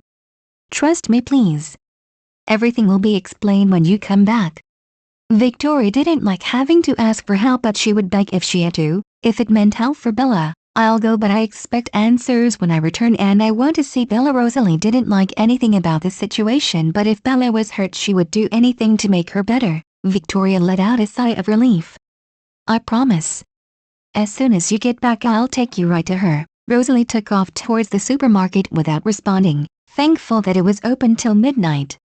She would gladly get the things to help Bella, but after she did, she was going to see her even if she had to fight Victoria to do so. Rosalie had felt the irritation of having to pretend to be human many times in her undead life, but as she was trying to keep a human pace back to the apartment she knew hurt Bella was at, she had felt it the strongest she had ever before.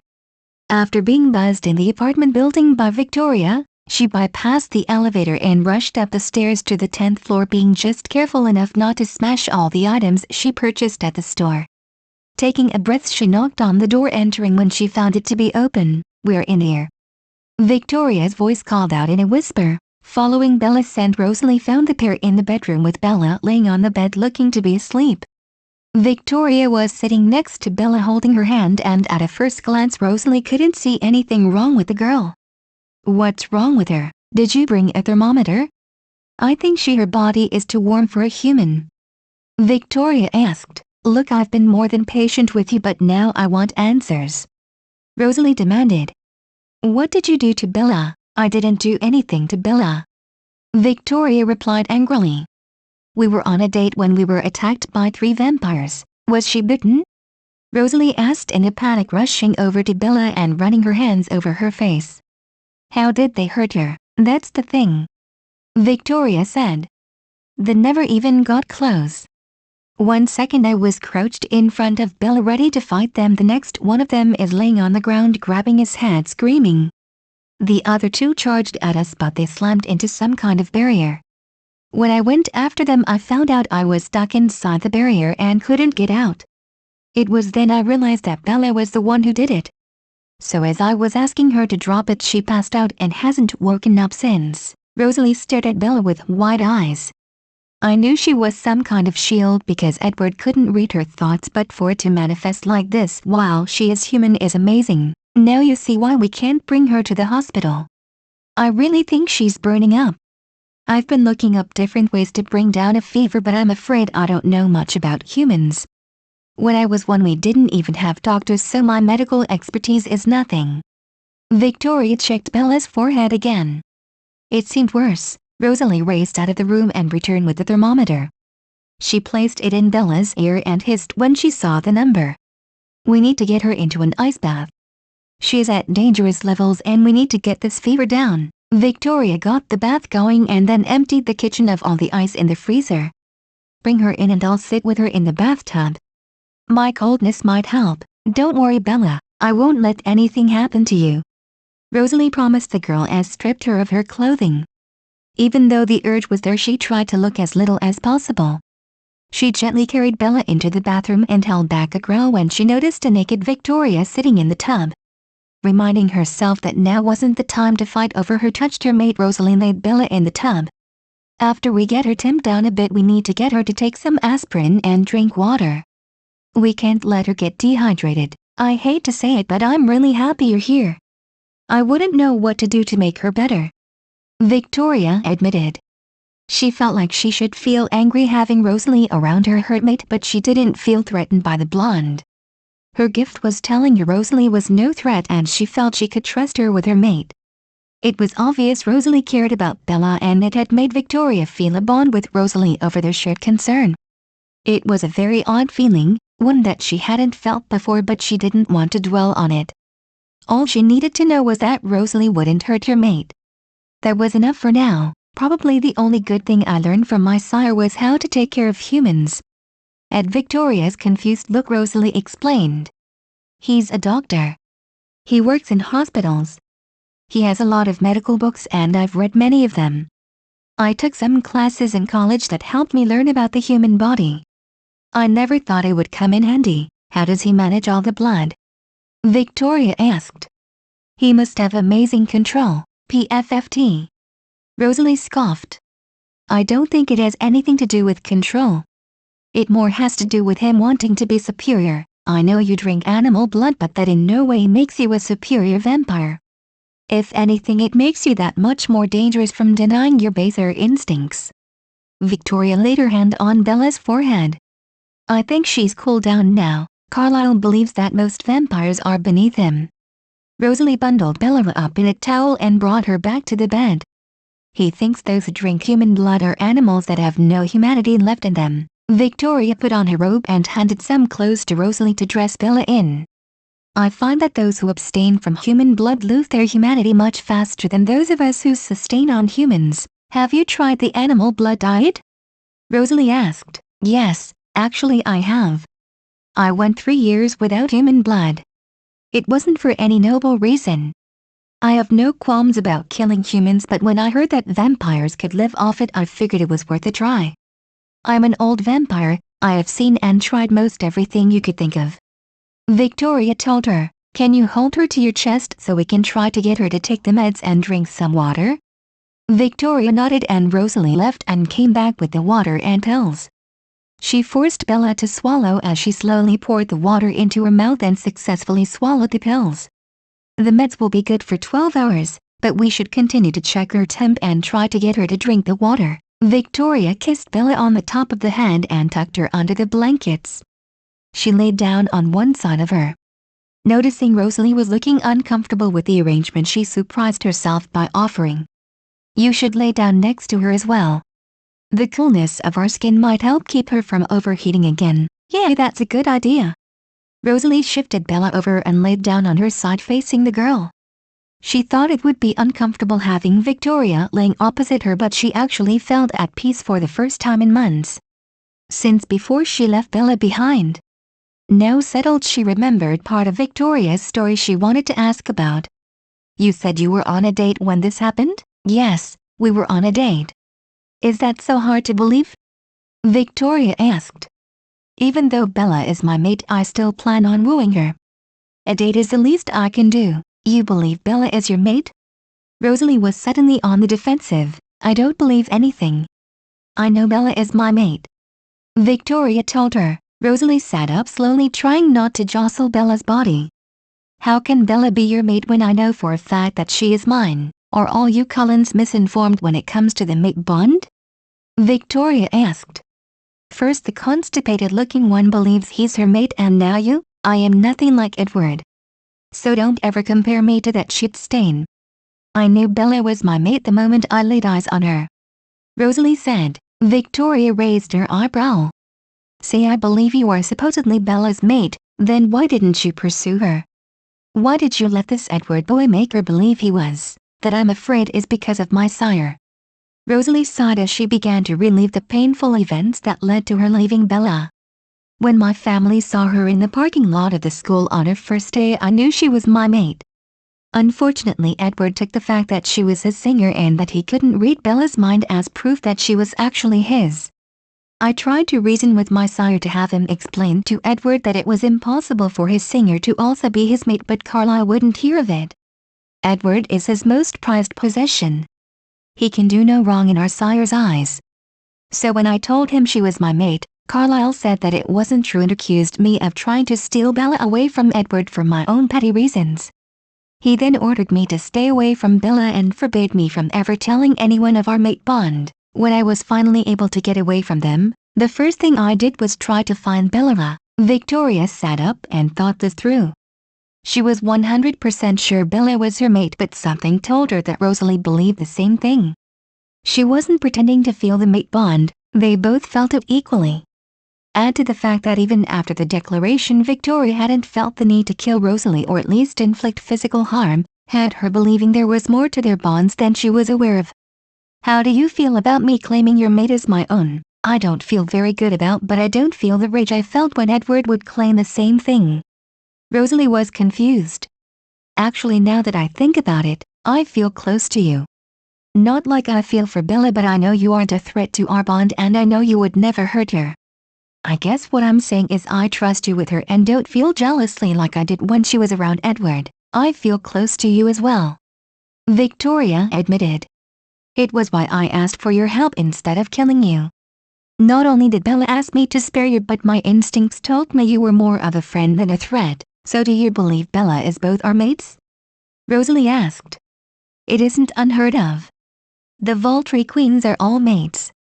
It isn't that far-fetched to think that Bella could have two. The only one who could tell us for sure are the Volturi, and no offense, I don't feel safe bringing Bella before them.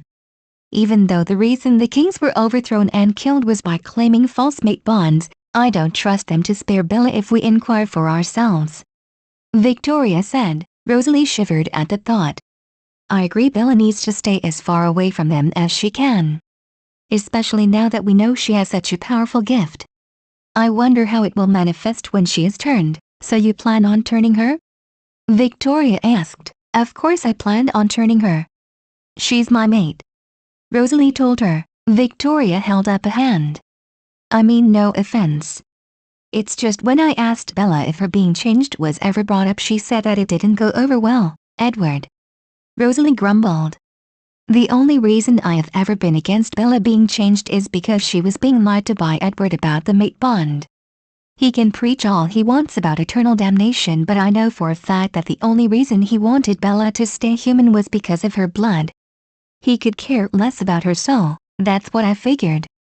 I'm just glad that Bella was smart enough to figure out that she had been lied to so quickly. I know it hurt her that you all left, but luckily it didn't keep her down long. Victoria looked down at Bella and smiled. She's a lot more resilient than most teenage girls would have been. I have always believed that Bella was a lot stronger than people gave her credit for. Let's check her temperature again and try to get her to drink some more water, Rosalie said. The pair settled in a comfortable silence afterwards, both content to watch over their charge as she slept, hoping the girl would wake up soon. Rosabella murmured in her sleep, causing Rosalie to smile as Bella rolled over and snuggled into her hard body. She looked over to Victoria and saw the same relieved smile on the redhead's face. It had been a long night in which they had to put Bella in an ice bath 2 other times to get her fever down. It had been manageable for the last couple hours. Bella rolling over and talking was the first sign that she was going to be alright. I think she's feeling better, Rosalie whispered. Victoria reached her hand out and touched Bella's forehead. Her fever is still gone, so I hope that she is going to be alright. Well, as alright as a human who manifests her type of power can be. Rosalie carefully put her arm around Bella and held her as tightly to her body as she could without hurting the girl. I wonder what lasting effects this is going to have on her mind. We need to worry about her controlling it. My gift doesn't work the same way as hers does, so I don't know how to help her train to use it, Victoria said. You have a gift? Rosalie asked. Victoria thought about what to reveal to Rosalie. She truly believed both of them had a mate bond with Bella, but she hadn't stayed alive this long by giving up her secrets. However, making Rosalie aware of her skills could make Rosalie more inclined to trust her in the future. I have the ability to detect danger and win at warfare. Rosalie had never heard of such a thing.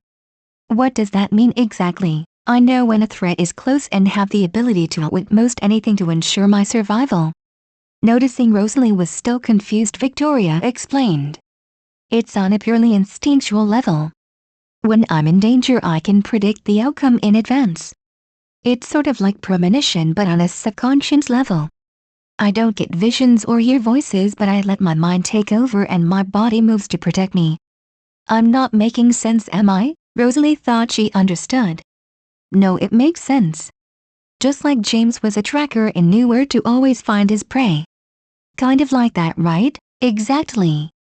Victoria smiled sadly at the thought of James. I don't know what to do now that I am no longer trying to kill Bella in revenge for his death. Rosalie was uncomfortable with this topic but felt it was a good idea to find out what Victoria's thoughts were.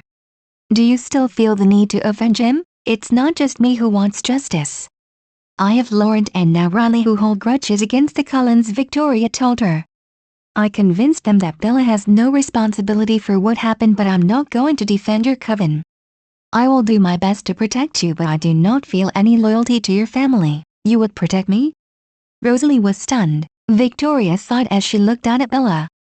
Although I wish it weren't true, I know deep down that you are Bella's mate as well, and that means you are important to Bella. I would rather die than hurt her, so if that means keeping you around to keep her happy, then I will do my best to keep you safe. That doesn't mean I won't end you if you intentionally hurt our mate. You will never have to worry about that. I would never purposely hurt Bella, but know that I am giving you the same promise.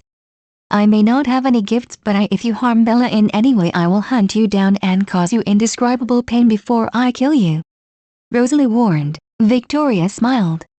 I think you and I are going to get along just fine. Are you going to hunt down my family? Rosalie asked, getting back on topic. I need to meet with Laurent and Riley again to see how they want to proceed, Victoria told her. I want to inform them of you and myself being Bella's mates so they know the two of you are off limits. After that, I guess we will see.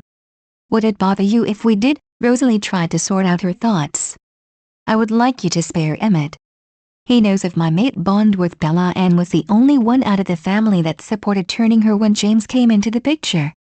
Both he and I were forced through the sire bond to go along with Edward and Carlisle, so he had no control over what happened. I wish I could be involved if he did go after them, but because Carlisle is my sire I would be forced to protect him. So you would support the destruction of your coven mates? She wasn't really surprised by Rosalie's reaction, but Victoria was a planner and she needed to be sure Rosalie wouldn't interfere. I won't stand against you. What happened to James was wrong.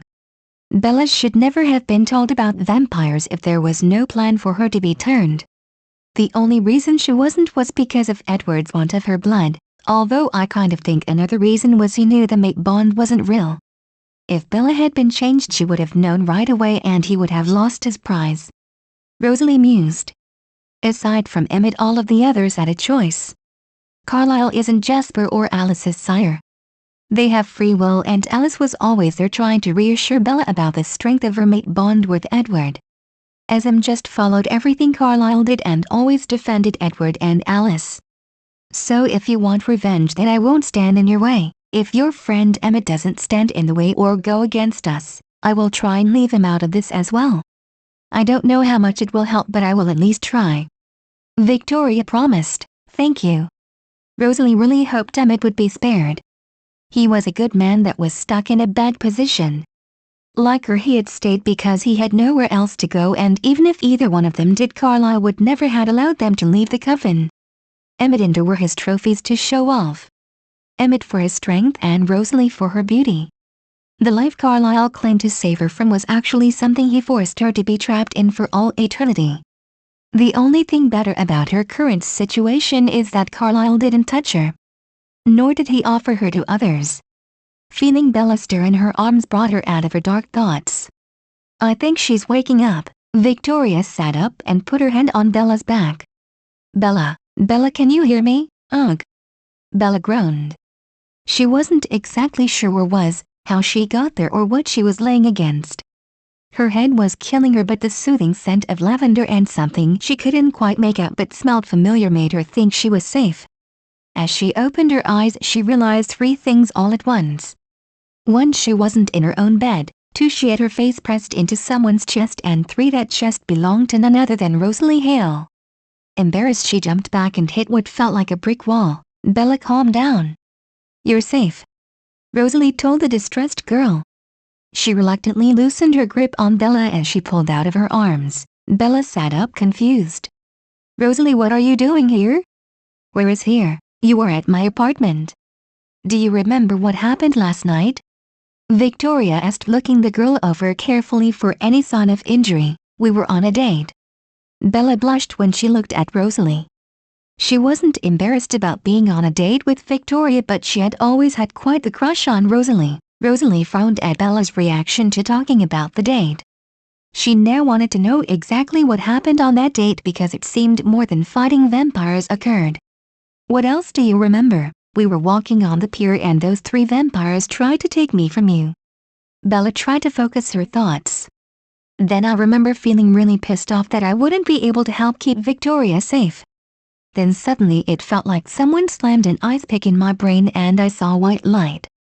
That's all. What else happened? Did those vampires get away? No, I took care of the vampires.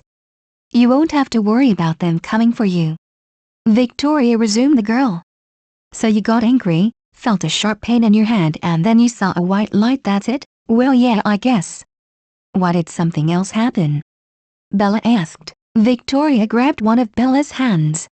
Bella, somehow you subdued one vampire while creating a physical barrier around you, and I couldn't even get out of it until you passed out. You have been sleeping for the last 17 hours. Bella wasn't sure what to think about that information. I guess I know why my head hurts so much. Rosalie placed her hand on Bella's forehead. You don't have a fever. Are you feeling dizzy or nauseous? No, just a headache. Not that I'm not happy to see you or anything, but what are you doing here? The rest of your family isn't back, are they? Bella asked Rosalie. Although she didn't mind having Rosalie there, she didn't need the added stress of dealing with the rest of the Cullens. Only I'm back. Rosalie suddenly felt shy. She couldn't tell if Bella was happy to see her. Bella was her mate, but the human might not feel the bond, and she was dating Victoria. Seeing Victoria give her a supportive nod, Rosalie made a decision. Why don't I make you some food while you take a shower, and then the three of us can discuss why I'm here, together. A shower would be nice. Bella felt herself blushing when she realized she wasn't wearing her own clothes.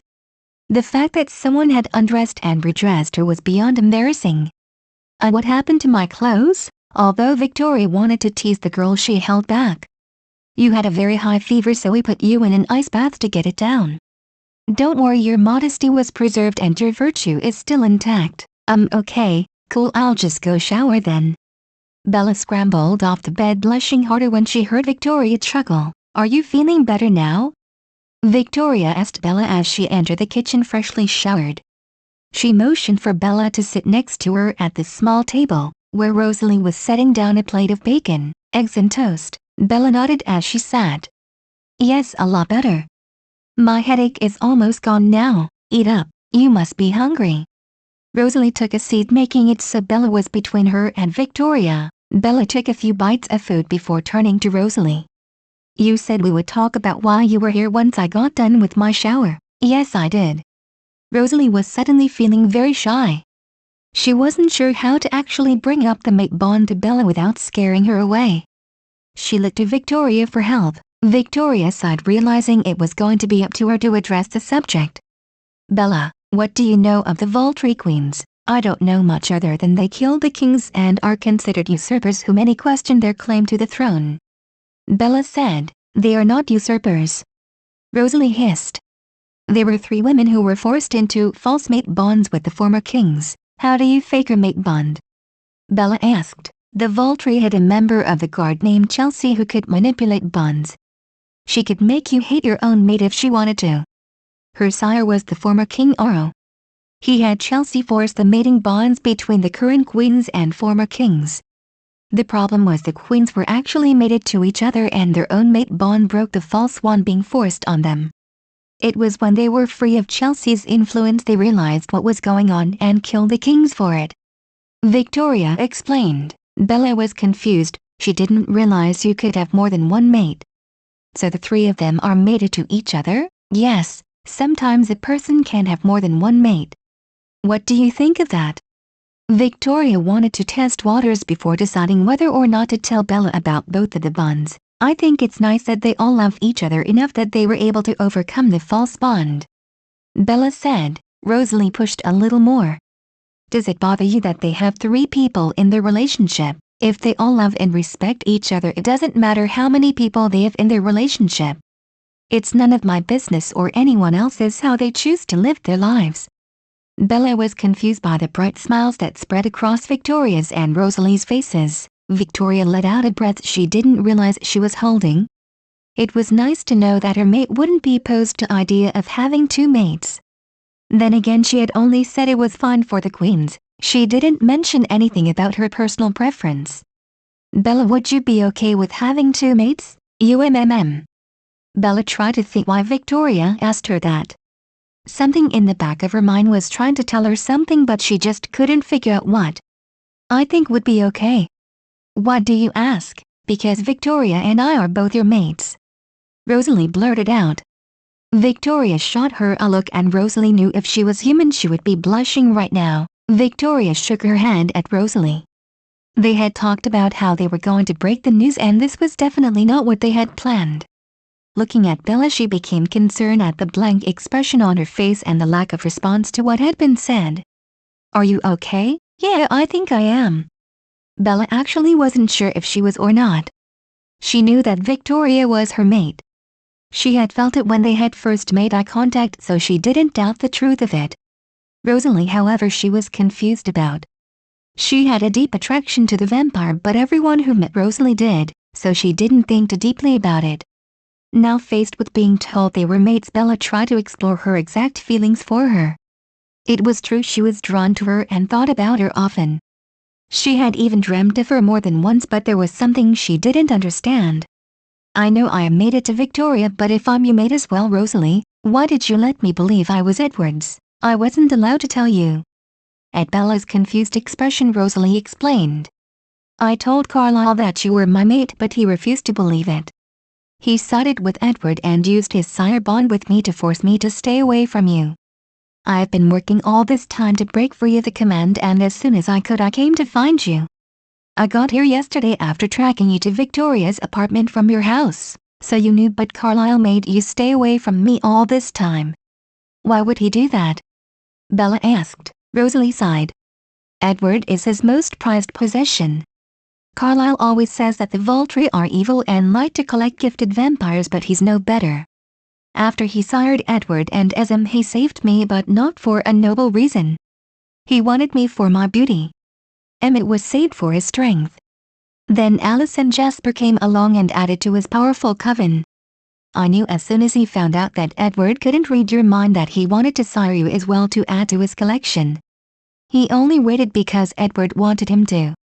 If you weren't Edward's singer, then he would have easily accepted our mate bond because it would have guaranteed he had you in his coven. Victoria growled at the thought of Carlisle getting his hands on Bella. She wouldn't let it happen. Her mate would be changed by either her or Rosalie, not some man who wanted Bella for megalomaniac reasons. She would have to get in touch with Riley and Lauren soon, because the more she found out about the Cullens, the more she wanted revenge, not only for herself but for Rosalie and Bella. Bella could have been happy with Rosalie this whole time until she came along, but they were both denied the opportunity. She heard the table cracking under the pressure of her grip on the edges, but paid it no mind in a range. It wasn't until she felt a warm pair of lips against her own that she was able to come back to herself. Bella smiled when Victoria kissed her back. She had tried getting the redhead's attention, having felt her anger through the bond, but she was too far gone in her emotions. As grabbing her hand and calling her name wasn't enough. She tried the kiss as a last resort, happy that it seemed to break Victoria out of her thoughts. Pulling back, she looked into dazed red eyes. Are you okay? I'm a lot better. Victoria smiled and stole another chaste kiss. Rosalie cleared her throat, trying to get Bella's attention. She didn't feel angry that her mate had kissed Victoria, but she did feel jealous that she hadn't gotten the chance to kiss Bella yet. Bella, can you forgive me for what happened and maybe try to be open to exploring the mate bond with me as well? I understand why you did what you did, and I'm not angry with you. I'm angry at the rest of your family. I will admit that I have always felt drawn to you, but I dismissed it as just teenage hormones. I'm not saying I don't want to explore the bond with you. I'm saying that it might take me a little while to start thinking of you as more than a high school crush. Bella said, I'm fine with that. I will gladly go at your pace. As long as you give me a chance. Maybe we could go on a date by ourselves? Rosalie asked hopefully. She was happy Bella didn't dismiss her outright and felt hopeful that if they spent some time together their bond may strengthen. I'm not opposed to you guys going out on a date, but before you do we have other issues. Mainly Bella's gift. As I told Rosalie while you were sleeping, I have no way of helping you control it. Victoria told them. Rosalie sighed, disappointed that their alone time was going to have to wait. I actually have an idea about that. My excuse for leaving my coven was to visit our cousins in Alaska. One of their members has a gift. She can control electricity. I believe she would be the best person to go to for this. Can we trust them? Victoria didn't want to have to deal with hostile vampires. Yeah, we can trust them. Rosalie assured them. They hate Edward and Carlisle more than anyone I've ever met. I don't even know why they put up with either of them. None of them would tell a soul about Bella if we asked them not to, and Edward doesn't visit them often. Can you leave right away? Victoria asked Bella. I don't want to be pushy, but your gift is dangerous. It also wouldn't be good if humans caught on to it. Bella thought through everything that was going on. She understood her mate's worries and really didn't see a problem with leaving. I don't have to worry about Charlie. He is just waiting for me to graduate to kick me out. School I can drop out of as I'm at legal age. So I am free and clear. I'll just text my friends and tell them I had a medical emergency and needed to leave for treatment. Rosalie was impressed. Wow, you are already good at building a cover story. I'm afraid my car won't be able to hold everything, and so we need to come up with a mode of transportation. Victoria said, Bella's truck could make it easily with the work I've done on it.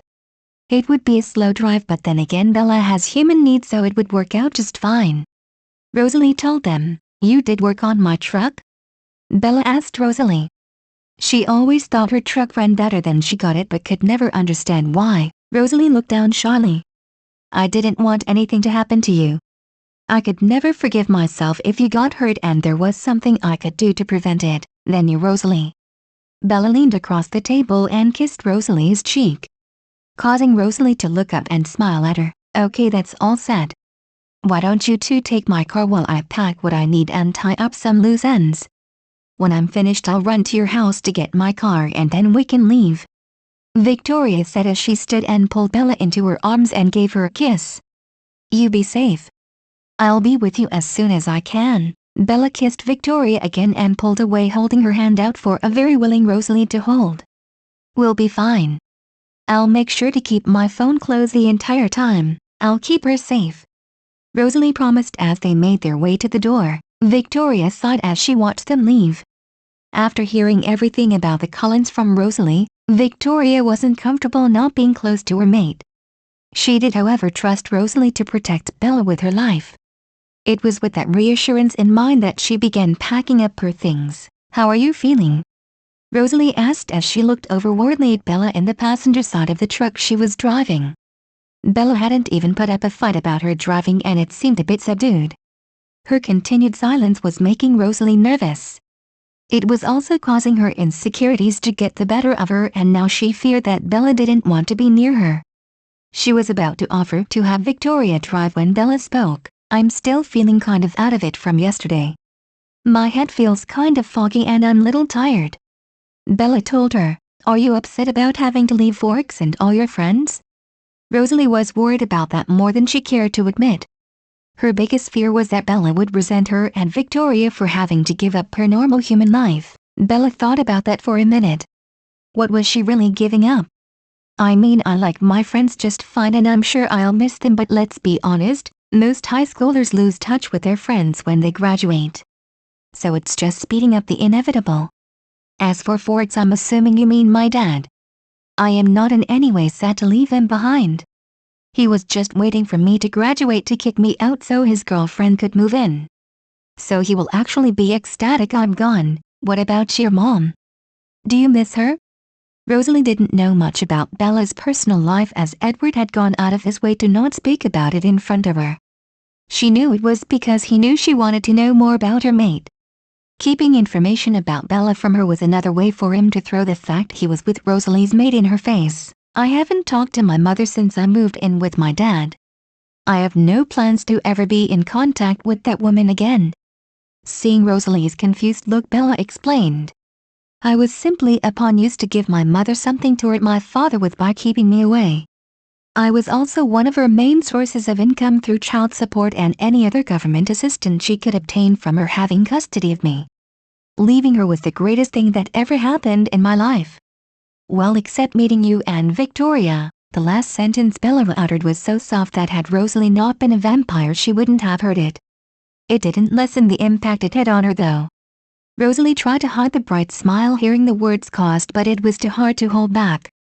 "For what it's worth, meeting you was the greatest thing that's ever happened to me in both my vampire and human lives." "What was your human life like?" Bella tried to remember what Edward had told her about Rosalie's life as a human, but couldn't remember many details other than she was very vain. Usually this question would be one Rosalie wouldn't want to answer, but with her mate being the one asking, Rosalie found herself wanting to tell Bella everything about her life. Even the parts Rosalie wasn't proud of. "I grew up in the 20s and 30s. My father was a banker whose job kept us from going bankrupt during the Depression. He and my mother were obsessed with gaining a high social standing and were beyond excited when I turned out to look as I do now. If you were even half as beautiful then as you are now, then I have no doubt that you had suitors lined up at the door," Bella said. Unfortunately, that was very true. Seeing Bella's confused look, Rosalie explained. "At first I loved all the attention from various men. I was constantly getting compliments and various gifts. My best friend Vera and I would compare the men based on what they gave me.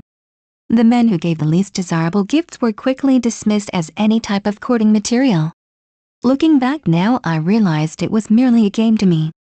I never understood how serious my parents were about marrying me off to the most eligible bachelor until I was introduced to Royce King. Noticing Rosalie's discomfort, Bella tried to reassure her. Rosalie, I didn't mean to bring up something traumatic. You don't have to tell me anything more. Rosalie shook her head. No, it's important you know. My turning into a vampire was because of very horrific circumstances. I want you to know so you can understand me better. I will listen gladly if you feel like sharing anything you want about yourself. Bella reached out and took Rosalie's hand in her own, squeezing Bella's hand in thanks. Rosalie continued. At first I was happy to have Royce around. He gave me expensive gifts and took me to fancy parties. I was a naive girl back then. I didn't fully understand that I would have no choice in who I was going to marry. You see, although I loved the attention, I never was attracted to men. Looking back, I see that I had a crush on my friend Vera. I never wanted to get married. I just wanted to live with Vera, the two of us traveling without a care in the world. So you've always been gay? Bella asked. She couldn't imagine what it would have been like to be forced to marry someone she didn't love, let alone choose. I didn't know exactly the word for it, but I knew I didn't like men the way a woman was supposed to according to society. I always suspected my mother knew. She was always concerned with me being as feminine as possible. I wasn't allowed to do anything that was considered manly. Rosalie chuckled. If she knew me now, she would have a fit.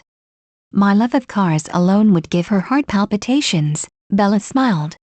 Could you imagine what she would say if she found out that you were driving your female mate to Alaska to meet up with her second female mate?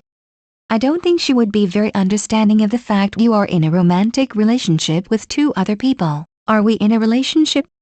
Rosalie asked in a shy voice.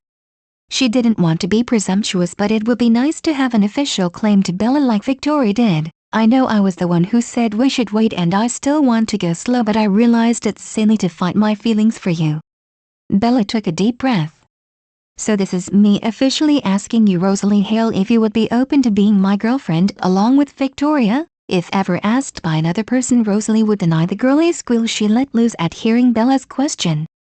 She couldn't believe she was actually getting to be with her mate after thinking she would never be allowed to. Pulling the truck over to the side of the road, Rosalie slipped from the driver's side and straddled Bella's lap, kissing her hard enough to bruise her lips. She gave Bella a confused look when Bella put a hand on her chest. So is that a yes? Bella asked with a smile. Rosalie laughed and started to pepper kisses all over Bella's face. That is definitely a yes. I'm glad. Unfortunately, we can't stay here and continue this because one, Victoria is going to get worried and come looking for us, and two, we really need to get to Alaska. Bella told her. She was sad they couldn't stay in this spot for a while longer and just enjoy each other, but they really did have to get moving. Rosalie gave Bella one last kiss before she moved back to the driver's seat and started driving again. It's a good thing you are as responsible as you are, or I would have dragged you to the nearest hotel and not let you leave for at least a month. Why, Miss Hale, I don't think we are far enough into our relationship to be talking about corrupting my virtue. Bella laughed out loud at the expression on Rosalie's face. She was sure if a vampire could, Rosalie would be blushing. Oh no, I mean not for anything like that. I just meant we could have uninterrupted alone time. Not that I don't want to, I mean I would if you wanted to. Do you want to? Rosalie slapped her hand over her mouth to physically stop herself from rambling further. Bella pulled Rosalie's hand away from her mouth and leaned over to kiss Rosalie on the cheek. I more than want to, but that would be going a little faster than I'm comfortable with right now, right? I agree we should get to know each other better, and that means I should finish my story. Rosalie felt a surge of confidence in telling Bella about her past now that she was officially in a relationship with her. It was important for Bella to know because she didn't want them to have any secrets between them. Only tell me if you want to. I don't want to force you to, Bella said. Rosalie smiled. No, I want to. Where was I? Oh yes, Royce King. He was the bank owner's son, and his family was amongst the elite, being the most wealthy family in the area. They were exactly who parents wanted to be. So when he took interest in me, my parents were ecstatic. My mother had been sending me to the bank to bring my father his lunch, hoping that I would catch his eye, and eventually it worked. When he made his interest known, my parents turned away all other suitors and made me spend hours making myself look as beautiful as I could just on the off chance of seeing him around town. We dated briefly before he proposed. How did you feel when he asked you? Bella asked as she tried to picture a human Rosalie spending hours getting ready. It was honestly harder than she thought it would be. Her Rosalie wasn't a vain bitchy vampire like Edward made her out to be. Bella was learning the more time she spent with Rosalie that she was actually incredible, shy and very sweet. I wasn't happy about it at all. Rosalie sighed. I had told my parents I didn't want to marry him, but they were not going to let me turn him down. I tried to beg them to let me dump him. They didn't listen though. There was a huge engagement party held for the two of us with everybody who was anybody attending. I was miserable the whole time as person after person approached me congratulating me and telling me how lucky I was to have found a man like Royce. I had thought I had played the part of doting fiancé well enough, but apparently Royce wasn't fooled. He had started drinking as soon as the party started and wasn't without a full glass as the night wore on. Noticing the tension in Rosalie's posture, Bella laced their hands together to hopefully give Rosalie the support she needed to get through the story because she was sure the next part wasn't about happy endings. You really don't have to continue. If I don't finish it now, I will probably never tell you. Rosalie took a deep breath and tried to keep the emotions away that always came with thoughts of that night. At the end of the night, Royce asked my parents if he could walk me home. During that time period, an unmarried couple was always supposed to have a chaperone. My parents of course could never deny Royce, so they quickly agreed with his request. It was as we started walking that I noticed we weren't headed in the direction of my home. When I questioned him about it, he told me we were going to be meeting up with a few of his friends first. When I started to complain and then physically tried to walk away, Royce grabbed my arm and dragged me to a park. There were 5 men waiting for us there. I won't go into details, but by the time they were done with me, I had been glad I was so close to death. It was then Carlisle found me and changed me. I've been with him ever since. Bella undid her seatbelt and laid against Rosalie's side, holding her as tightly as she could. I'm so sorry that happened to you. You in no way deserved that. I understood why you wanted to die, and I feel beyond selfish that I'm glad you were changed. I hope you know that from this day forward I will do everything in my power to give you the happy life you always wanted.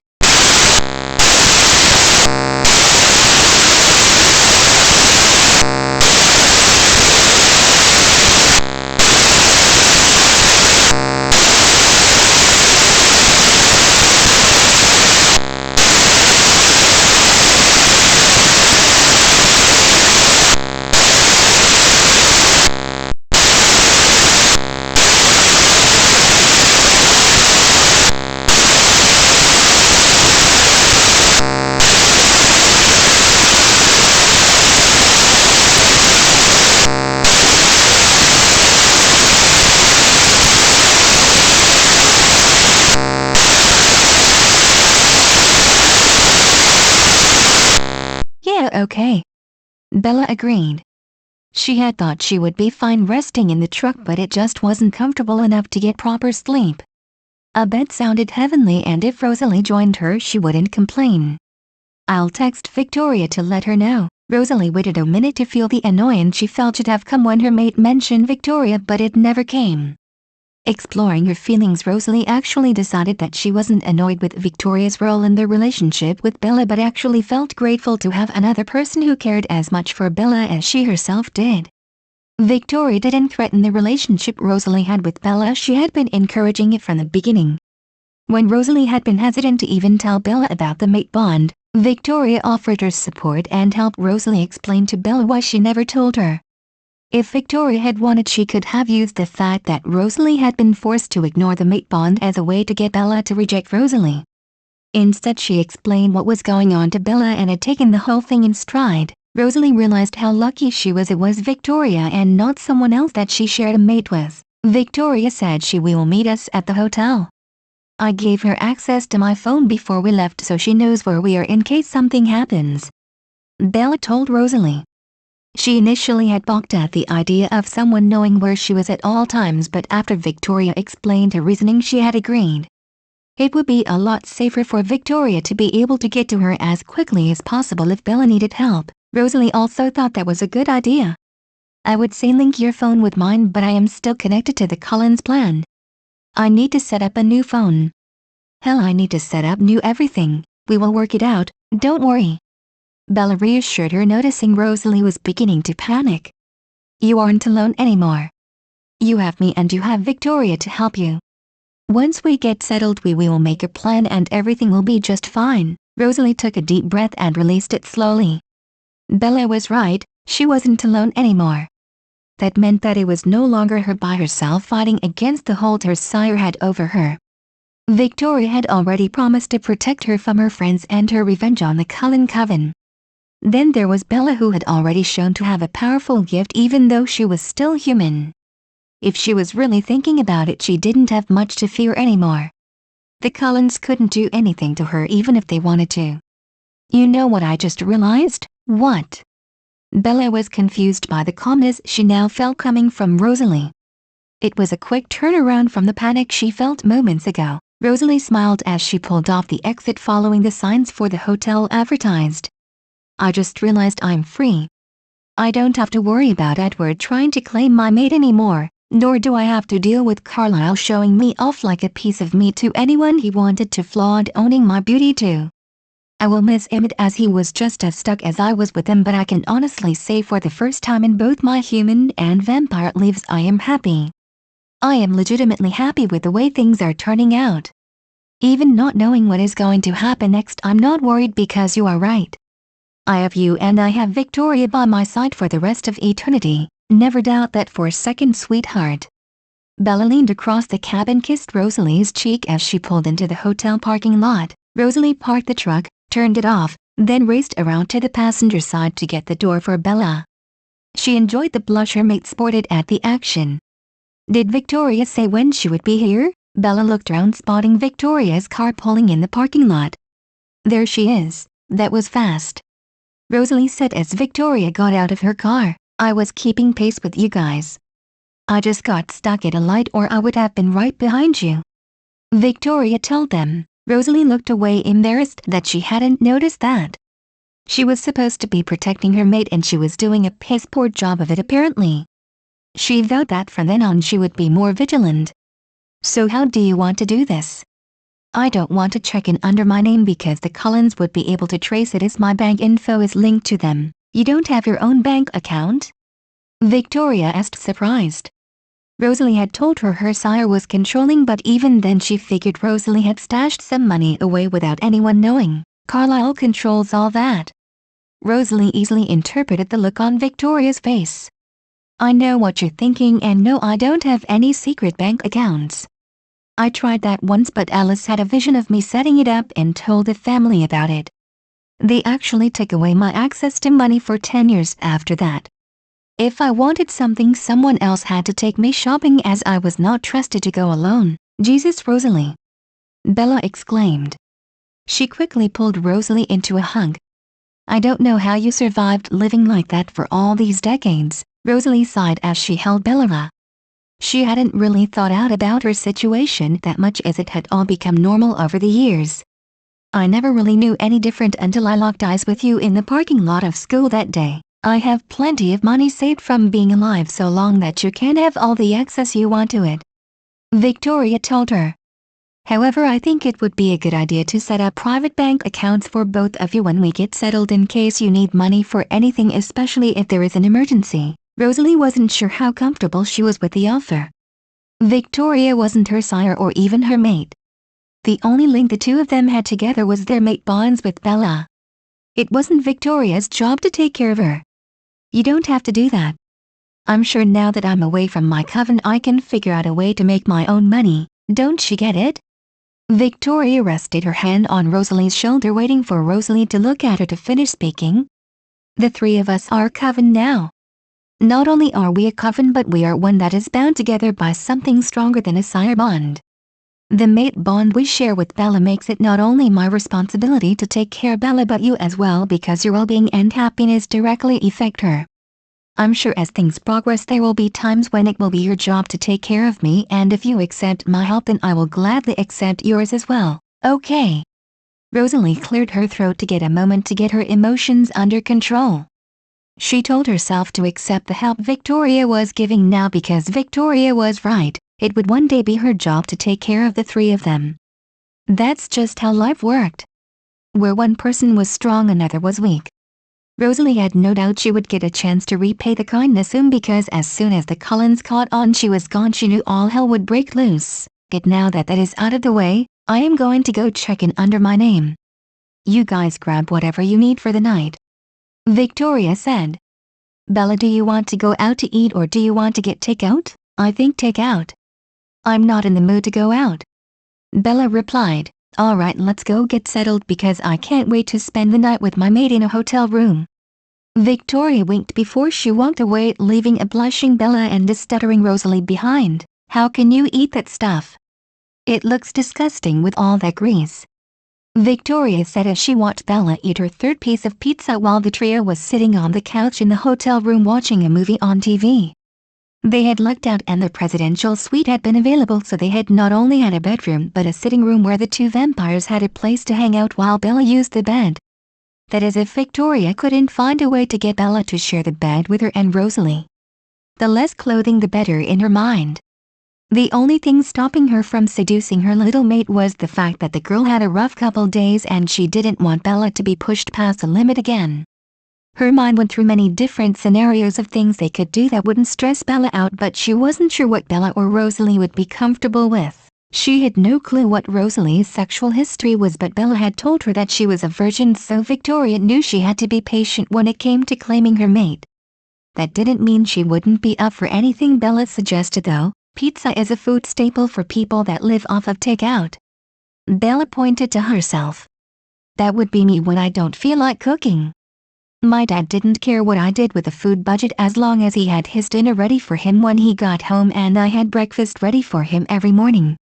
It was easier to just order out some nights.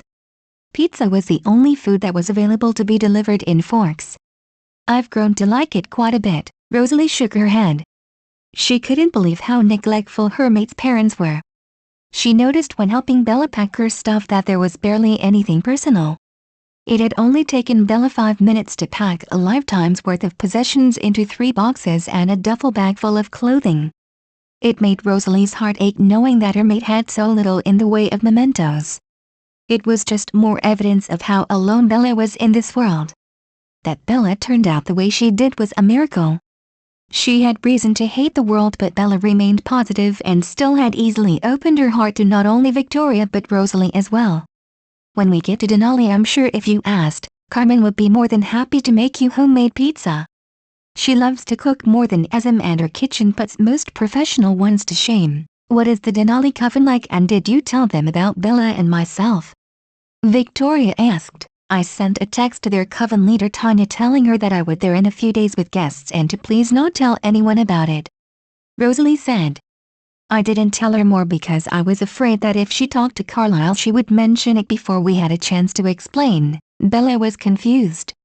Why do we care if Carlisle finds out Victoria and I are going to Denali with you? The Cullens will come after us if they find out I'm with you. Noticing the confused looks, Rosalie explained. Edward may have left you, but I know for a fact he intended to come back. You were too valuable to them with your ability to block Edward's gift. If they find out I went against Carlisle's sire command to not only visit you but to tell you about the mate bond, they will be furious. I know when they do come they will try to use physical force to take me away from you, and Carlisle will probably try to change you himself to create a sire bond with you to control you. If he found out about your gift being so strong he would have already done it. The Cullens are sadistic. They act nice and harmless, but it's just that an act.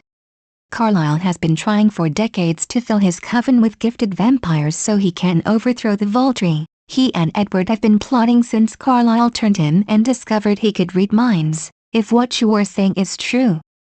Victoria held up a hand to stop Rosalie's protest. I completely believe you. What I don't understand is if what you say is true, then where does the Denali coven fit in? I heard you call them your cousins. If you are that close, then why would you want to expose our mate to Carlisle's allies? The Denali put up with Carlisle and the rest of them because they like to keep the peace. Even though we call them cousins, we actually don't see each other that much. The term is more used because we all live off of animal blood. Tanya, the leader, has an intense hatred for Edward, and although Edward denies it, she has forbid him from ever visiting their territory. I'm not sure exactly what happened between the two, I just know it was years before I met them after I was turned. No one mentioned or talked about Edward while I was there and acted like he didn't exist at all. Rosalie told them, so because they hate Edward they will help us? Bella asked. She wasn't sure she was understanding Rosalie's relationship with the Coven. Rosalie shook her head. Not only because of that. I am really close with the sisters Tanya, Irina and Kate. They have asked me many times to join their coven, but Carlisle has forbidden me from doing so. I was actually surprised he didn't put up a fight when I asked to go and visit them by myself. They have been rather distracted lately though. Okay, so they will help us not only out of their hatred for the Cullens but because you are close to them. Victoria could work with that. With everything she was learning about Rosalie's old coven, she realized that maybe she would have to get together with Laurent and Riley soon and just take care of them before they became a bigger problem than they already were. Who are the other members of the coven? Bella asked. She was still feeling uneasy about Rosalie's relationship with them but hoped that when she met the Denali she would find them as trustworthy as Rosalie did. The only other two members are Carmen and her maid Eliezer. Eliezer used to work for the Valtry. He is actually one of the reasons I want to take you to Alaska. He has a gift that allows him to detect other gifts in vampires and humans. Rosalie told them. I'm hoping he can give us more information on Bella's gift so we can figure out the best way to help her control it. That is a valuable gift. If he worked for the Valtry, why was he allowed to leave? I would think they would want to keep him in Italy. Victoria heard that once you were employed with the Valtry you weren't allowed to leave. You were forced to stay for the remainder of your life. Death being the only way out. He claims the Valtry aren't as vicious as we are led to believe. He actually has great respect for the queens and on occasion still visits them.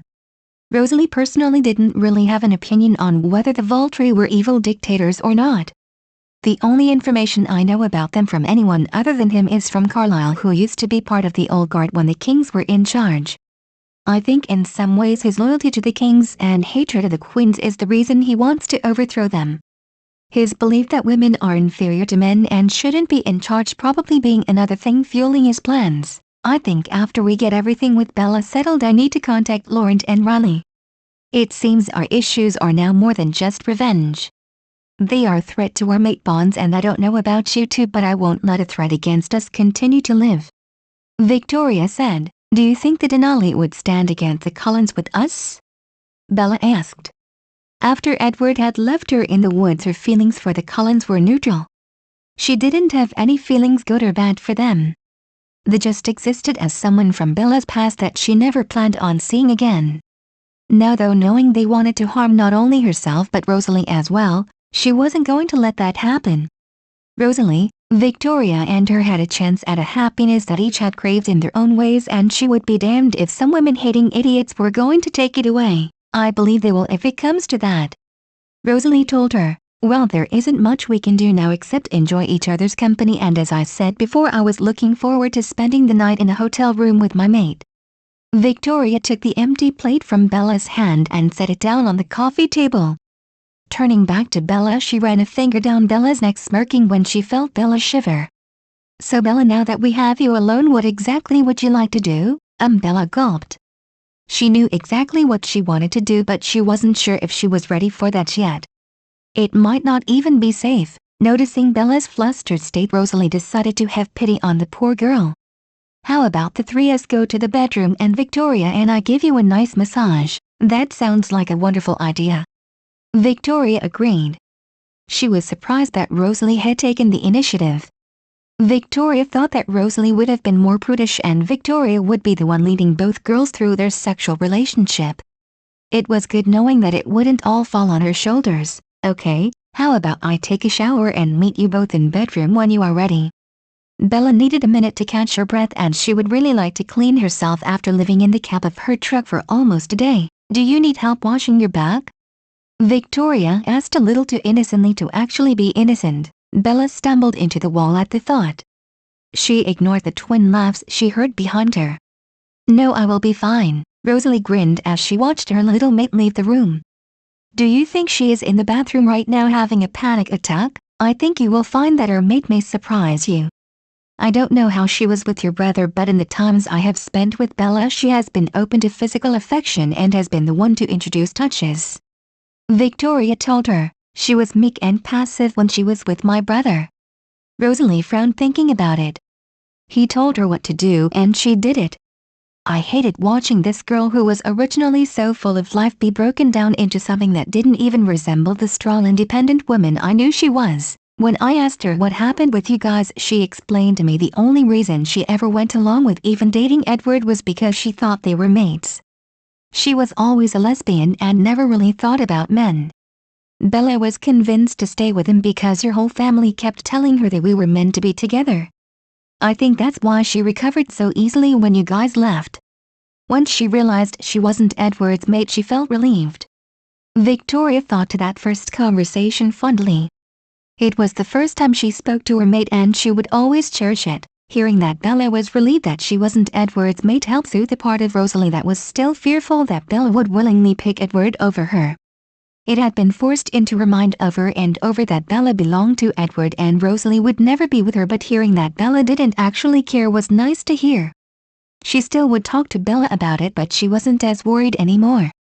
Hearing the shower turn off, she decided to worry about it later. I'm going to shower also. I know Bella loves her truck and even I admit I have a fondness for it, but the interior has decades worth of dirt embedded throughout it. I feel filthy. I'll shower after you then. Victoria said, making her way towards the bedroom. That will give me a few minutes alone with Bella. I miss her after being away from her while we have been driving. Do you think we should switch tomorrow? Rosalie asked. She didn't want to be away from Bella, but she wanted to be fair to Victoria. Victoria shook her head. No, I think it is safer with all the things we are learning about your former coven to keep you and Bella together. That way if we do get separated, Bella may be able to keep you both safe until I can come help. I don't want them catching you alone, thank you. Rosalie was touched that Victoria thought of her safety. She was ashamed to admit it, but Rosalie knew that out of the three of them she was the least likely to be able to defend not only herself but had no chance of protecting the other two at all. Even Bella, being human, had a better chance against the Cullens than she did. It was with thoughts of learning how to fight that she made her way to the shower. Come here. Victoria held her arms out to Bella as she lay on the bed. She had been anxious being away from her mate all day but knew it was important for Rosalie to get some alone time with Bella. It didn't mean she had to like it, but she wasn't going to object. Victoria understood that she wasn't the only one in this relationship and being welcoming to Rosalie would make Bella happy. Victoria's main purpose was to make her mate happy after all. I missed you. Bella climbed into bed next to Victoria and allowed herself to be pulled into a hug. I missed you too. How did your time spent with Rosalie go? Victoria asked, curious of whether or not the two made any progress in the relationship. I asked her to officially be one of my mates. She seemed happy about that. Bella told her. Victoria was surprised they had already got that far so quickly. Then again, Bella had somewhat known Rosalie before she came back. I'm happy you took that step. From everything I've learned about her, Rosalie seems like she is being honest and sincere about everything she has told us. Rosalie is definitely honest. Bella agreed. That is something I've always admired about her. Aside from not telling me about the mate bond, she never lied to me about anything. That's because it's almost impossible to lie to mates. Victoria tightened her arms around Bella, enjoying the closeness of her mate. She knew their lives were going to get more busy once they reached Alaska, and moments like these would be fewer as time went on. She was just about to comment when Rosalie walked into the room wearing one of Bella's t-shirts and a pair of shorts. She didn't know where Rosalie stored her luggage, but she had brought a suitcase in with her when they arrived. Victoria was somewhat jealous. She got one of Bella's t-shirts and promised herself she would steal one from Bella before they left the room. It would be nice to be covered in her mate's scent when she was driving by herself. Can I lay down with the both of you, or would you like some privacy? Rosalie asked, feeling somewhat insecure as she saw Bella and Victoria in such an intimate embrace. She was looking forward to a night at Bella's side but wasn't quite sure how to go about it with Victoria there as well. Bella rolled away from Victoria and held the blanket up. "Of course you can lay down with us. It was your idea after all. I actually think your idea was for us to give you a massage," Victoria corrected. "Oh well, Bella stuttered out. Rosalie smirked when she lay down next to Bella, feeling a bit of her confidence coming back now that she was in bed with her mate. "You agreed? You aren't trying to back out now, are you?" No, of course not," Bella denied. "I just didn't want you to feel obligated to do it, that's all. I don't want anyone to be uncomfortable. Do you honestly think that either myself or Rosalie would feel uncomfortable touching our mate?" Victoria enjoyed the blush that was now creeping from Bella's cheeks to her neck. Their mate really was cute. Of course not. Bella realized she may be in a little over her head with having two mates. If the look in Victoria's eyes alone was anything to go by, then she was sure that whatever was about to happen would be intense. Rosalie was trying really hard not to let her excitement overwhelm her. "Good, then why don't you take off your shirt and lay down on the bed?" Okay." Bella had to talk herself out of going to the bathroom to take her shirt off and hiding behind a towel. Taking a deep breath to calm her nerves, she lifted her shirt over her head quickly, thankful she had already taken off her bra, and laid down as fast as she could. Victoria found herself holding back from pouncing on Bella when she caught a peek of her breasts and stomach.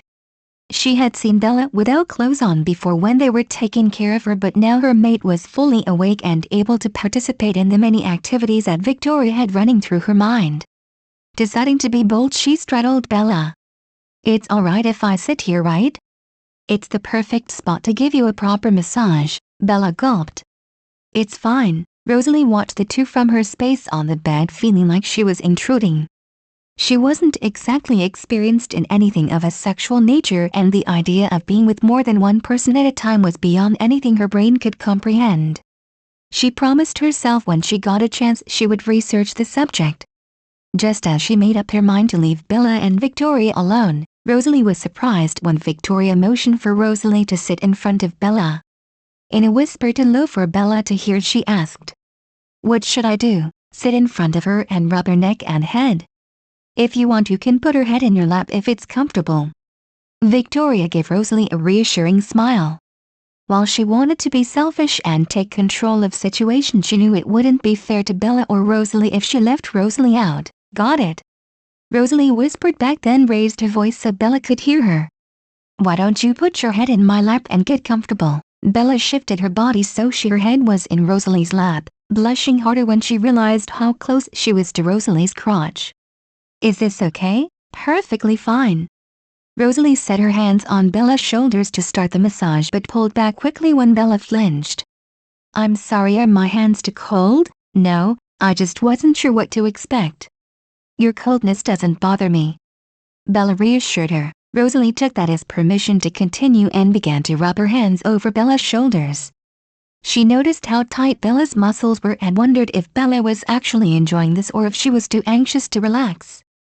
Before she could ask Bella if she wanted them to stop, the girl let out a quiet moan. Rosalie looked up at Victoria and watched as the redhead moved her hands down Bella's back, down to where Bella's pants and underwear had been pulled down to expose part of Bella's backside. Gathering her courage and not wanting to be left behind, Rosalie maneuvered Bella's arm and raised it so Bella's hand was close to her mouth. She gently rubbed Bella's fingers and, feeling bold, began to pepper her hand with kisses. When Bella let out an even louder moan, Rosalie sucked one of Bella's fingers into her mouth. Meeting Victoria's gaze, she was surprised to find Victoria giving her a look of approval. Bella was in heaven. Initially she worried that she would be too nervous to actually enjoy having both her mate's hands on her naked body, but after the initial shock she was able to relax. She found that although she should be embarrassed, she didn't mind that Victoria exposed more of her body than she planned on doing that night.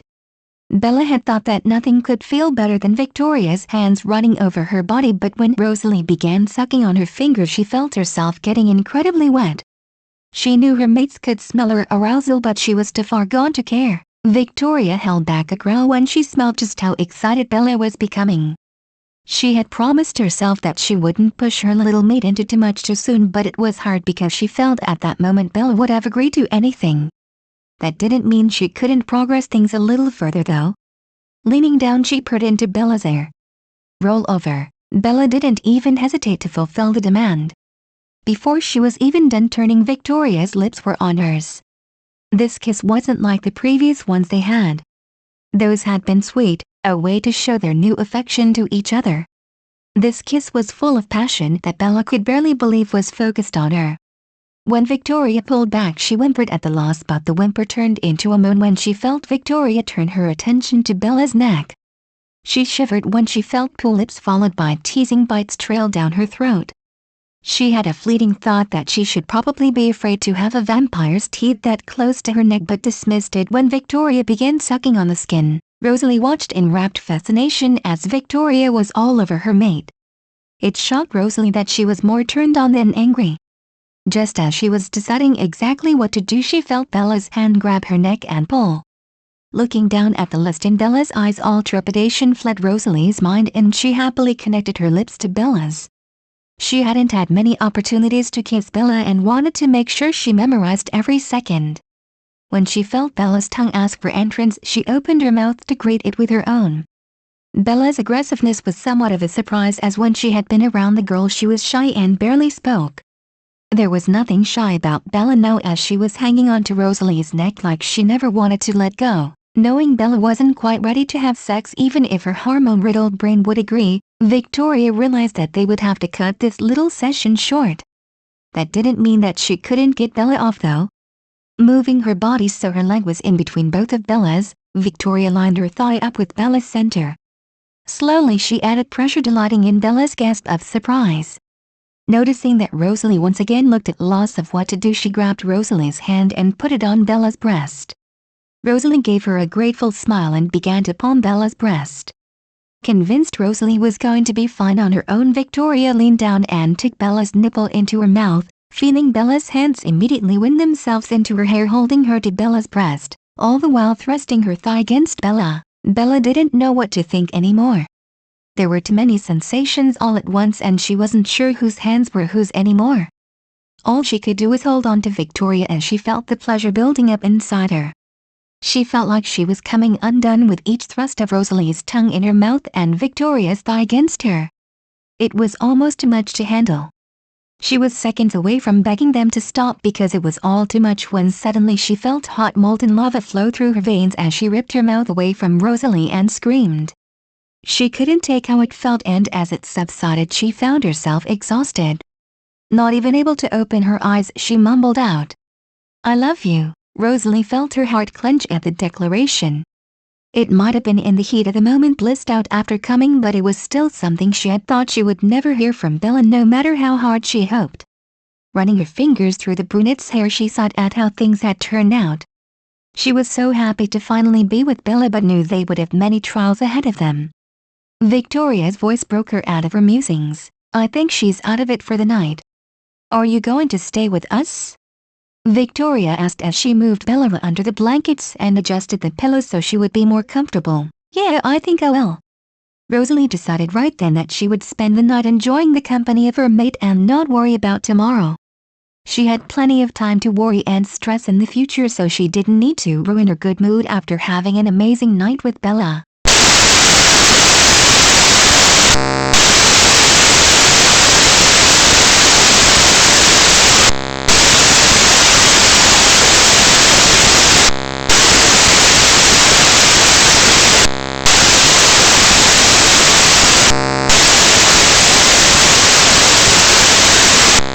"What?"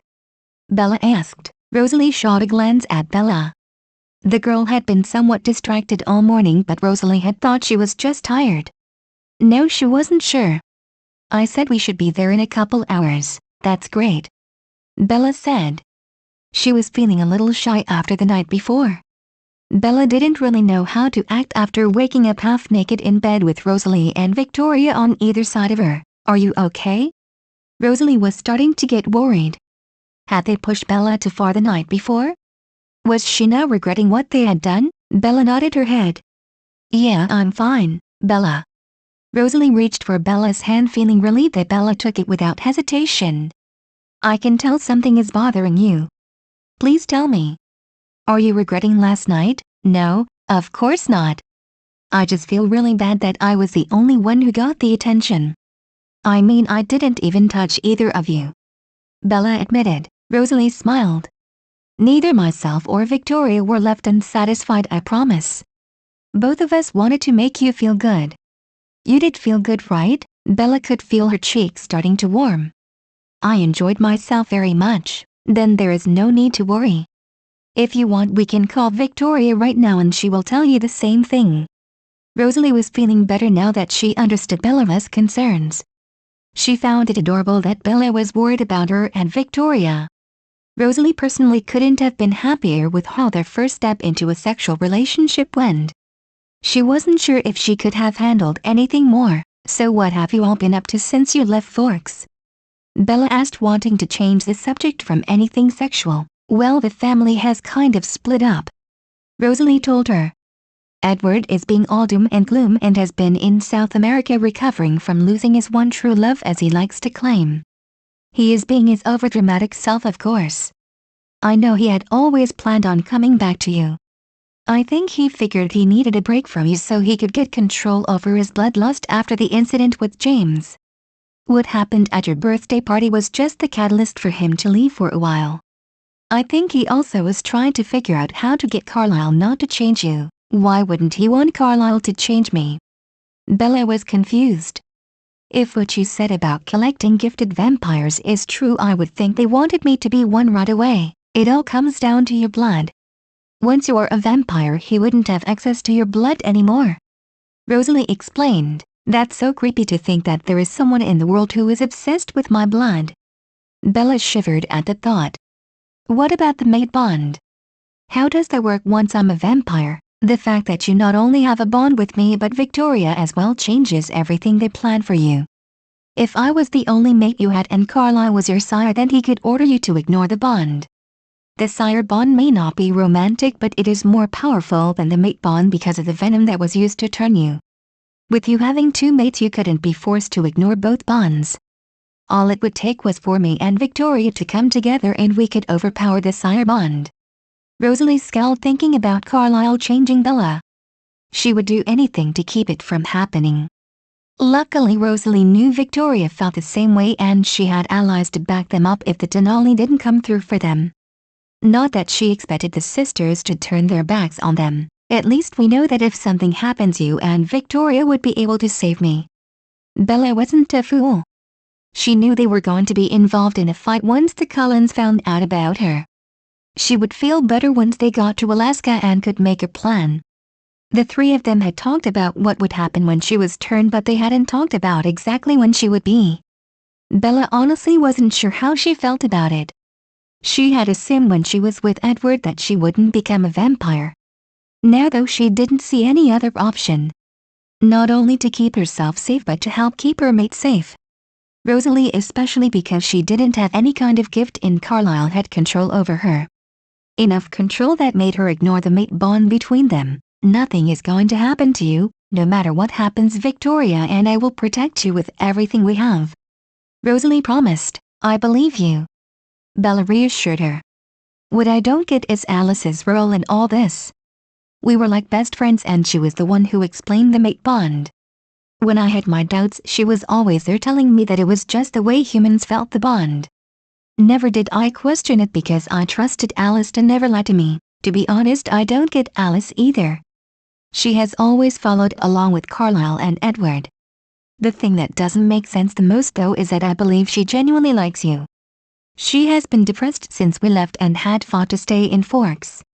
She didn't want to leave. Rosalie had been beyond surprised with Alice's behavior when it was announced that they were leaving Bella. It was the first time that she had seen Alice go against Carlisle. I liked her as well. I really did think of her as a best friend.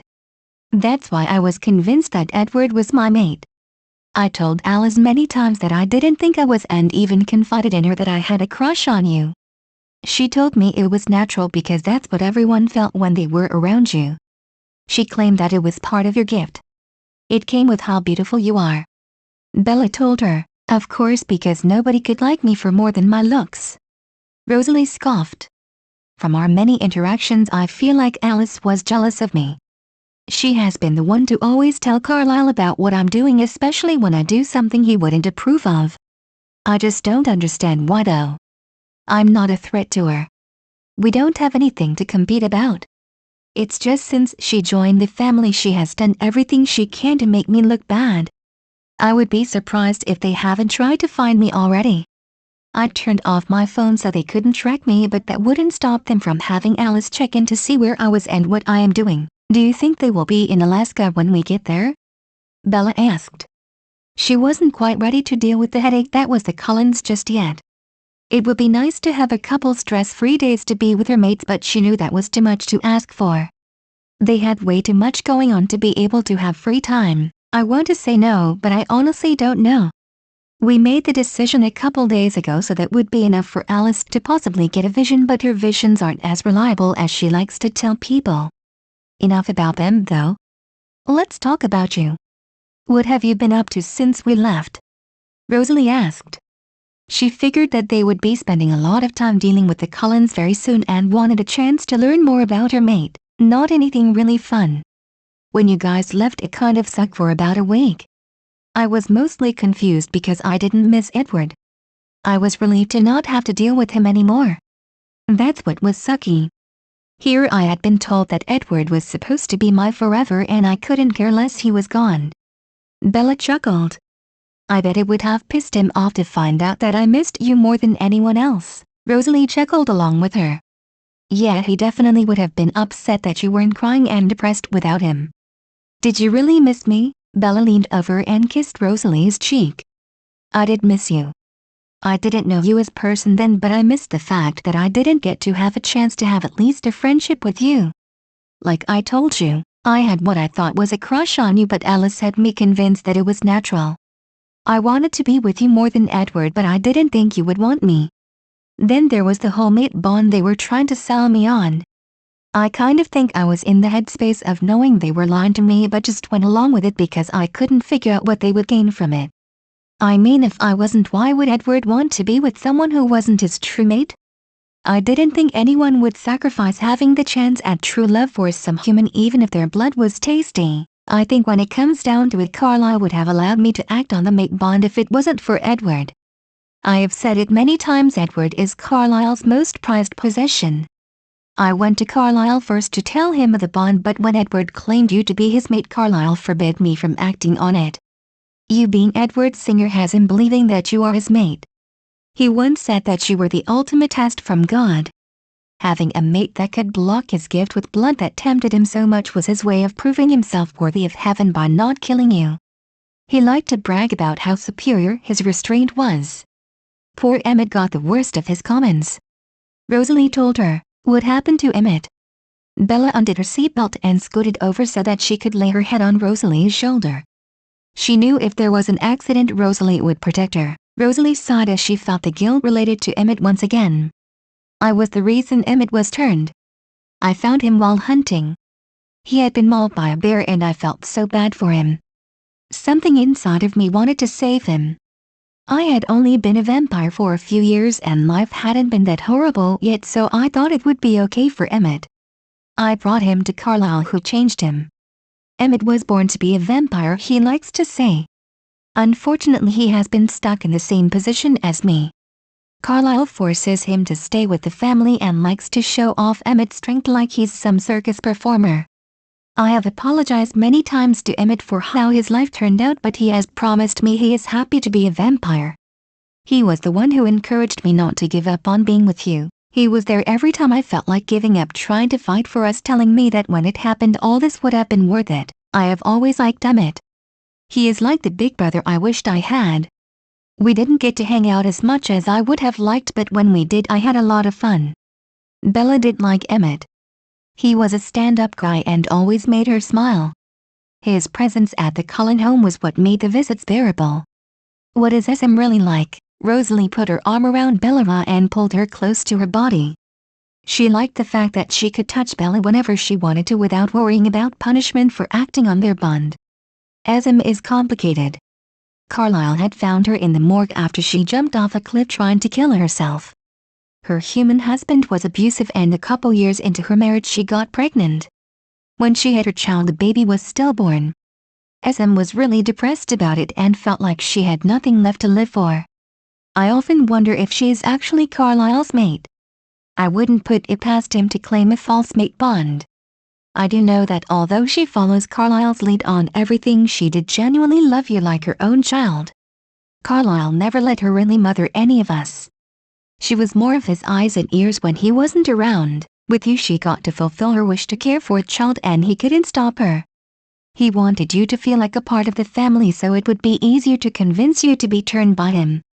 It kind of backfired though, because just like Alice, she stood up against him when he demanded we move. I take it that SM isn't the type to stand up against him usually? Bella asked.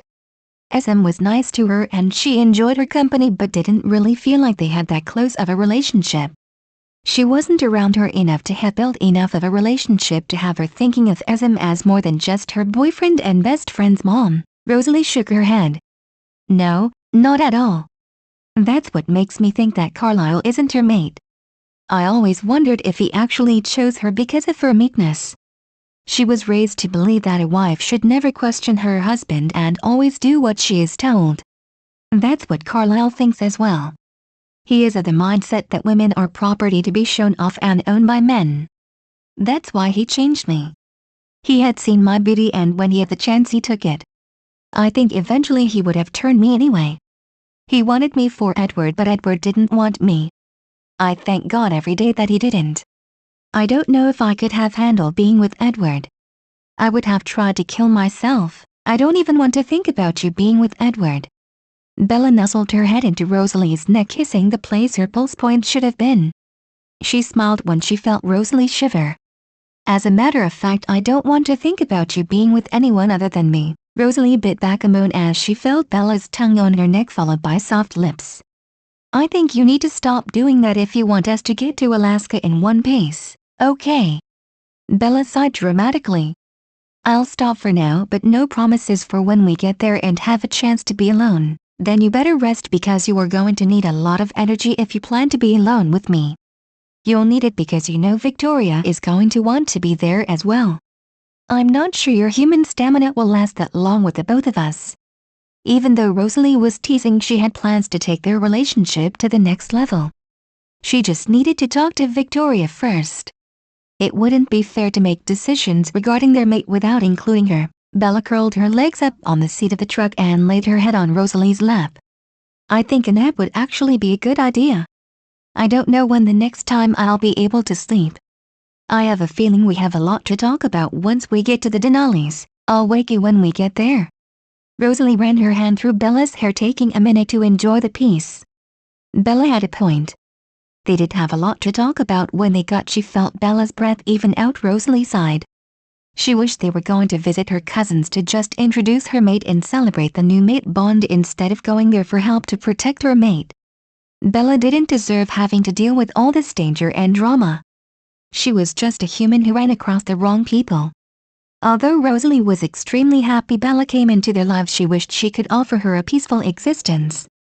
Thinking of the danger to come, Rosalie pushed down on the gas a little harder to speed up now that Bella wasn't watching out the window. The faster they got there, the faster they could deal with the threat and focus on their future. Rosalie, why have you brought a human and an unfamiliar vampire to our home without telling us? Tanya, the head of the Denali Coven, asked. Rosalie and Bella had exited the truck and were met with the entire coven lined up in a defensive formation. When Victoria had pulled up and joined them, the tension had become unbearable as the coven had recognized how dangerous Victoria was. Rosalie knew the only reason they hadn't been attacked yet was because of their respect for her, so she knew she had to defuse the situation quickly before it broke out in violence. The human is Bella, my mate. Rosalie waved her hand towards Victoria, who had Bella positioned behind her. And this is Victoria, Bella's other mate. What? Kate exclaimed. She opened her mouth to say more but was silenced with a look from Tanya. Why is it we are just hearing about you having a mate? Tanya asked, feeling a little hurt. Rosalie was close with the whole coven, so if she had a mate, Tanya thought she would have told them. That's the reason we are here now. Things have come up that I fear put the three of us in danger. Rosalie told them, I feel like you have much to tell us. Why don't all of you come inside and explain what is going on? It will also give us a chance to properly meet Bella. Tanya led the group into the log cabin home and settled into the living room.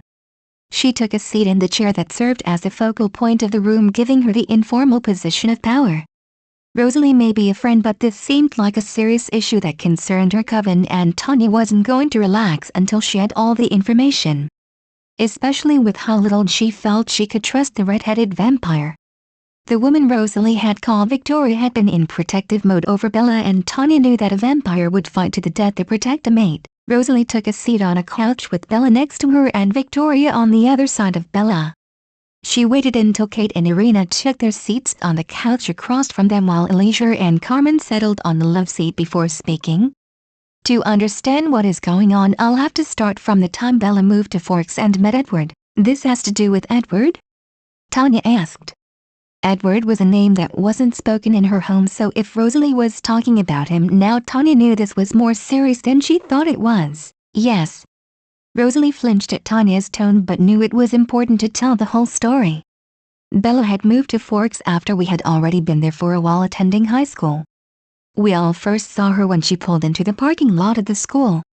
I locked eyes with her when she got out of her truck and knew right away she was my mate.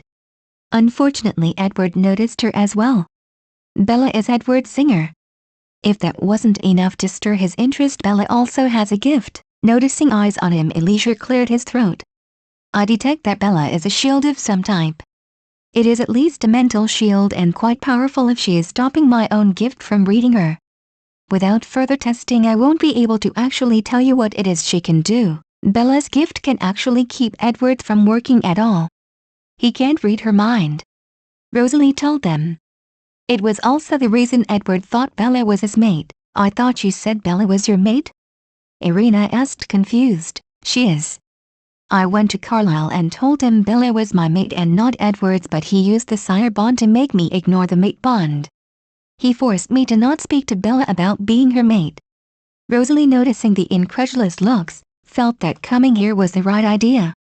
He let Edward pursue Bella and didn't stop the entire coven from reinforcing to Bella that Edward was indeed her mate, if that is true. Tanya raised a hand to stop Rosalie from replying. Don't worry, I believe you are telling the truth. What I meant was that being true, why are you here now? If Carlisle prevented you from telling Bella, how are you with her? Bella got a paper cut on her birthday at her house. Edward went insane with bloodlust and turned the whole event into a huge deal. He used it as justification for us to leave Bella because he claimed that we weren't safe for her. When we moved, Edward went on his own way. It allowed me to safely fight Carlisle's orders without Edward catching me. As soon as I could, I told them I was coming here and went in search of Bella. I originally planned on just checking on her, but then I ran into Victoria and we discovered that Bella actually had two mates. It was because of this we felt that we actually had a chance to get Bella away from Edward and Carlisle. Rosalie explained, I knew Carlisle would deny his golden boy nothing but to encourage a false mate bond. That's not something to be taken lightly in our world. Keeping someone from their mate is worse than that, though. Tanya mused. She couldn't begin to imagine what Rosalie must have felt being forced away from her mate while watching as Bella was being courted by another vampire. What was Carlisle's endgame? I know he doesn't respect the queens, but he broke not one but two very important laws. 3. If you count leaving Bella with the knowledge of vampires without changing or killing her. Carlisle wants Bella because of her gift. I haven't been able to properly speak to you as he never lets me be alone with you, or I have feared Alicing. Carlisle has been trying to fill his coven with gifted vampires. Finding out that as a human Bella has such a powerful gift made him want to sire her so he would have her under his control. I believe if Edward didn't interfere, he would have gladly let me pursue the mate bond because it would have guaranteed that Bella would be a part of our coven. He wants to eventually take control from the queens. As Rosalie expected, the entire Denali coven was outraged. He dare think he can overthrow the queens? Kate couldn't believe the audacity. They all knew Carlisle was full of himself, but this was beyond what they thought he would do. He has never accepted the fact that the kings were eliminated. His lack of respect for women is well known. I want to say that I am surprised by this, but it seems like something he would do. Tanya said. I've always kept the peace with him mostly for your sake, Rosalie, but if he is planning something like this we need to inform the Volturi. The thing is he hasn't gotten to the point where he can go after the Volturi. I suspect that they will come after me and Bella. Two of his prizes escaping him will piss him off enough, he will have to act. Rosalie didn't like what she was about to ask, but she felt she had no other choice. I don't want to involve you in this, but I fear for the safety of not only myself but my mate. I want to ask if you would help myself and Victoria keep her safe. Victoria has allies, but they are few and we really have no other place to go. Tanya thought through what Rosalie told them. If Carlisle was stupid enough to go after the Volturi, they would need to inform the queens. Bella being human wouldn't be a problem because she was Rosalie's mate and mates were given a pass if they were turned in a reasonable time. The most immediate problem would be if they came after Rosalie and Bella. Tanya wouldn't turn her back on Rosalie as she had always felt a kinship with the blonde. If Tanya had her way, Rosalie would have been a part of her coven a long time ago. It was because of that she made her decision. You can stay. We have always said you were welcome here, Rosalie. That hasn't changed just because you are in danger.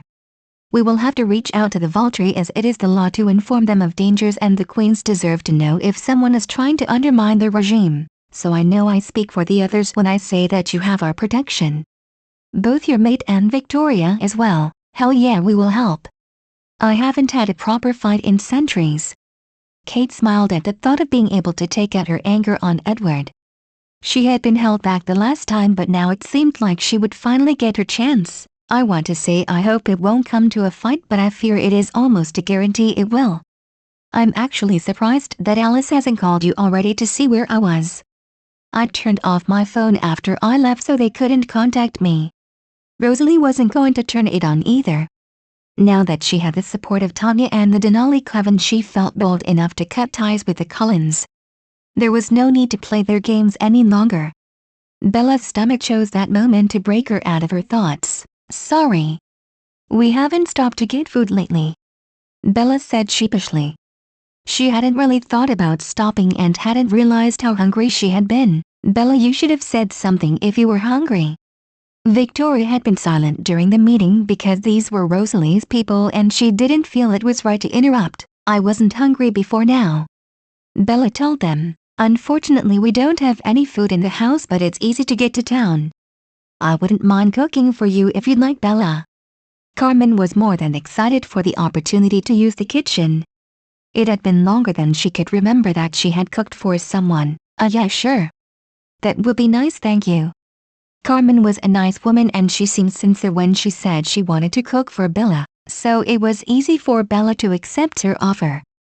It also would be nice to have someone else taking care of the cooking for a change. Carmen clapped her hands together excitedly. Great, you can make a list of what you want or you can come with us. If you're going to be cooking for the human, then I want to come to the store with you.